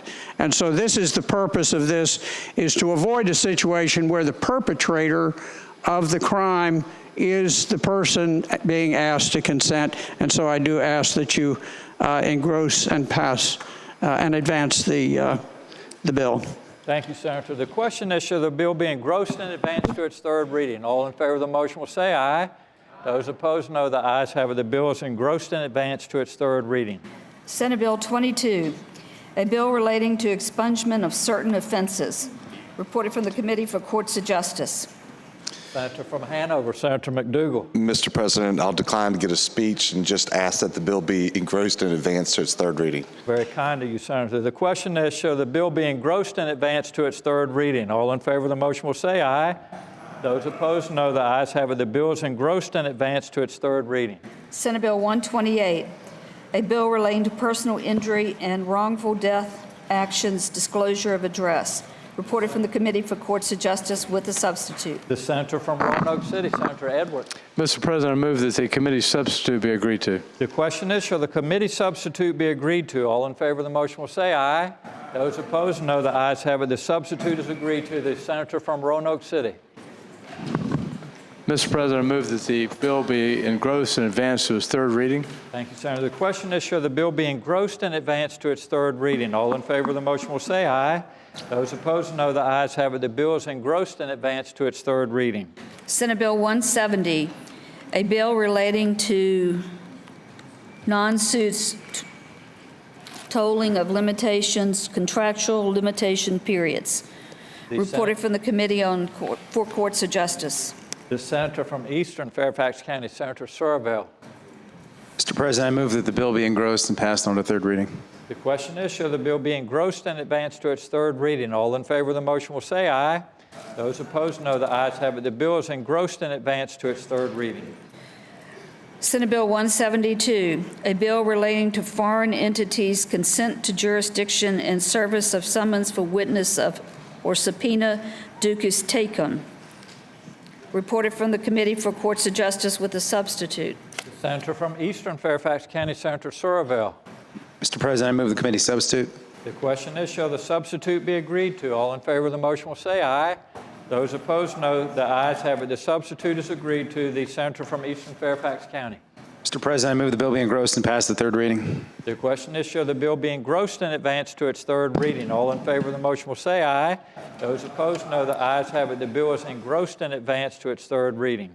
Senate Bill 327, a bill relating to marijuana offenses, driver's license forfeiture. Reported from the Committee for Courts of Justice with a substitute. The senator from Alexandria, Senator Eben. Mr. President, I move that the substitute is agreed to. The question is, shall the committee substitute be agreed to? All in favor of the motion will say aye.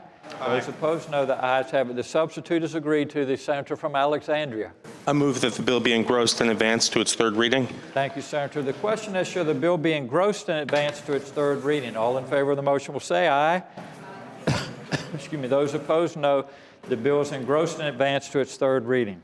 Senate Bill 336, a bill relating to the Board of Education high school graduation requirements. Reported from the Committee on Education and Health. The senator from Newport News, Senator Miller. Thank you, Mr. President. I move the bill be engrossed and advanced to its third reading. The question is, shall the bill be engrossed and advanced to its third reading? All in favor of the motion will say aye. Those opposed, no. The ayes have it. The bill is engrossed and advanced to its third reading. Senate Bill 343, a bill relating to possession of distribution of marijuana medical purposes, cancer, reported from the Committee for Courts of Justice. The senator from Portsmouth, Senator Lucas. Thank you, Mr. President. I move that the bill be engrossed and advanced to its third reading. Yes, shall the bill be engrossed and advanced to its third reading? All in favor of the motion will say aye. Those opposed, no. The ayes have it. The bill is engrossed and advanced to its third reading. Senate Bill 358, a bill relating to hearsay exceptions regarding the admissibility of statements by children in certain cases, reported from the Committee for Courts of Justice with a substitute. The senator from Hanover, Senator McDougal. Mr. President, I move the substitute from the Committee of Courts of Justice be agreed to.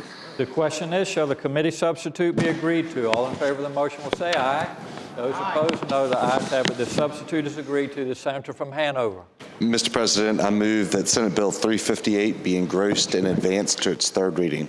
The question is, shall the bill be engrossed and advanced to its third reading? All in favor of the motion will say aye.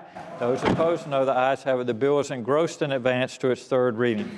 Senate Bill 415, a bill relating to legal age for marriage penalty, reported from the Committee for Courts of Justice with a substitute. The senator from Fauquier, Senator Vogel. Thank you, Mr. President. I move the committee substitute. Question is, shall the committee substitute be agreed to? All in favor of the motion will say aye. Those opposed, no. The ayes have it. The substitute is agreed to. The senator from Fauquier.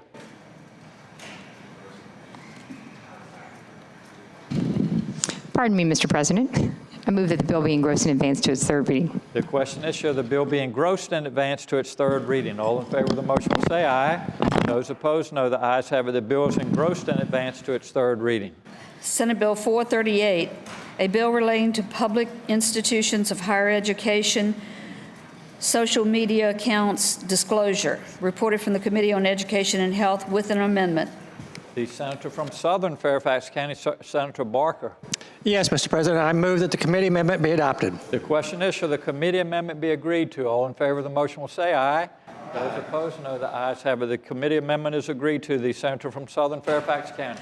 Mr. President, I move that the bill be engrossed and advanced to its third reading. The question is, shall the bill be engrossed and advanced to its third reading? All in favor of the motion will say aye. Those opposed, no. The ayes have it. The bill is engrossed and advanced to its third reading.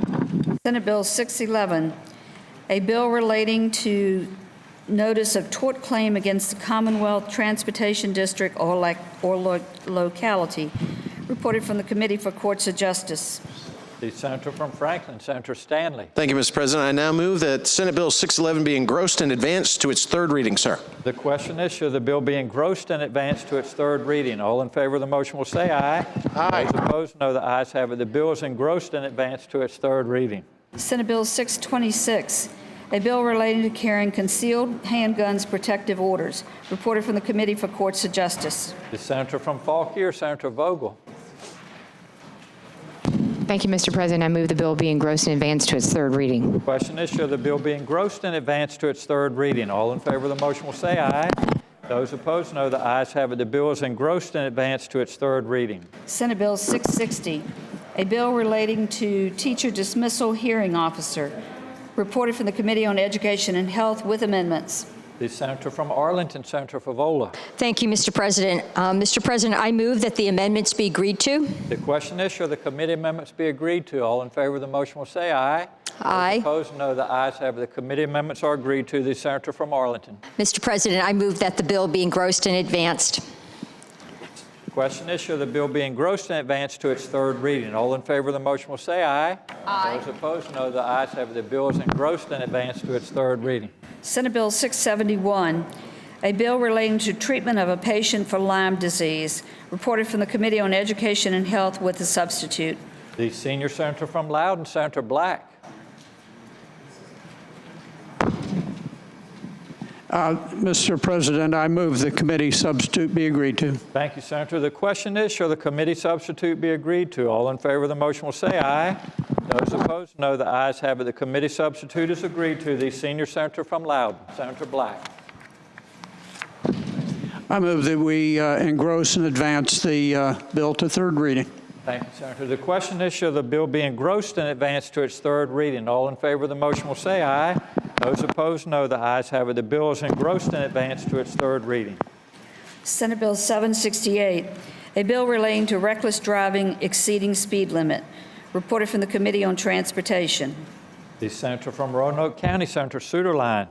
Mr. President, I'd move that we engross the bill and advance it to its third constitutional reading. Thank you, Senator. The question is, shall the bill be engrossed and advanced to its third reading? All in favor of the motion will say aye. Those opposed, no. The ayes have it. The bill is engrossed and advanced to its third reading. Senate Bill 778, a bill relating to use of handheld personal communication devices while driving penalty, reported from the Committee on Transportation. The senator from Southern Fairfax County, Senator Barker. Mr. President, I move that the bill be engrossed and advanced to its third reading. The question is, shall the bill be engrossed and advanced to its third reading? All in favor of the motion will say aye. Those opposed, no. The ayes have it. The bill is engrossed and advanced to its third reading. Uncontested calendar, Senate bills on first reading. Senator from James City County, Senator Norman. Thank you, Mr. President. I'd move that all the Senate bills on the first reading on both the uncontested and regular calendar, which would include all Senate bills on pages 28 through 34, including Senate Bill 225 through Senate Bill 724, that the rules of the Senate be suspended and that the first constitutional reading of the titles be dispensed with. Thank you, Senator. The question is, shall the rules be suspended and the first reading of the titles of Senate bills on the uncontested and regular calendars, pages 28 through 34, Senate Bill 225 through Senate Bill 724, be dispensed with? All in favor of the motion will record their votes aye. Those opposed, no. Are the senators ready to vote? Have all the senators voted? Do any senators desire to change their votes? The clerk will close the roll. Ayes 40, no 0. The reading of the titles is dispensed with. The senator from James City County, Senator Norman. Mr. President, I now move that all the bills be passed by for the day. Thank you, Senator. The question is, shall the Senate bills on the uncontested and regular calendars now on second reading go by for the day? All in favor of the motion will say aye. Those opposed, no. The ayes have it. The bills will go by for the day. Page 34, regular calendar, House Joint Resolution on third reading. House Joint Resolution 210, election of a Supreme Court of Virginia Justice. Senator from Rockingham, Senator Obenshain. Mr. President, can that go by for the day? Without objection, HJR 210 will go by for the day. Regular calendar, Senate Joint Resolutions on third reading. Senate Joint Resolution 6, proposing an amendment to Section 5 of Article 8 of the Constitution of Virginia relating to the establishment of charter schools. Senator from Rockingham, Senator Obenshain. Mr. President, can that go by for the day? Without objection, SJR 6 will go by for the day. Senate Joint Resolution 93, submitting to the voters a proposed amendment to the Constitution of Virginia in conformity with the provisions of Section 1 of Article 12 of the Constitution of Virginia. Senator from Roanoke County, Senator Suderline. Mr. President, I'd ask that the bill go by for the day. Without objection, SJR 93 will go by for the day. Senate Joint Resolution 127, submitting to the voters a proposed amendment to the Constitution of Virginia in conformity with the provisions of Section 1 of Article 12 of the Constitution of Virginia. The senator from Rockingham, Senator Obenshain. Mr. President, can that go by for the day? Without objection, SJR 127 will go by for the day. Uncontested calendar, Senate Joint Resolutions on first reading. The senator from James City County, Senator Norman. Mr. President, I would now move that all of the Senate joint resolutions on the uncontested and regular calendar, including all Senate joint resolutions on pages 35 through 39, including Senate Joint Resolution 27 through Senate Joint Resolution 129, that the rules of the Senate be suspended and the first constitutional reading of the titles be dispensed with. Thank you, Senator. The question is, shall the rules be suspended and the first reading of the titles of the Senate Joint Resolutions on the uncontested and regular calendars, pages 35 through 39, SJR 27 through SJR 129, be waived? All in favor of the motion will record their votes aye. Those opposed, no. Are the senators ready to vote? Have all the senators voted? Do any senators desire to change their votes? The clerk will close the roll. Ayes 40, no 0. Ayes 40, no 0. The reading of the titles is waived. The senator from James City County, Senator Norman. Mr. President, I now ask that all of the resolutions be passed by for the day. The question is, shall the Senate joint resolutions on the uncontested and regular calendars now on second reading go by for the day? All in favor of the motion will say aye. Aye. Those opposed, no. The ayes have it. The resolutions will go by for the day. The senator from James City County, Senator Norman. Mr. President, inquire the clerk, does that complete today's calendar? Yes, sir. Is there any other business to come before the Senate?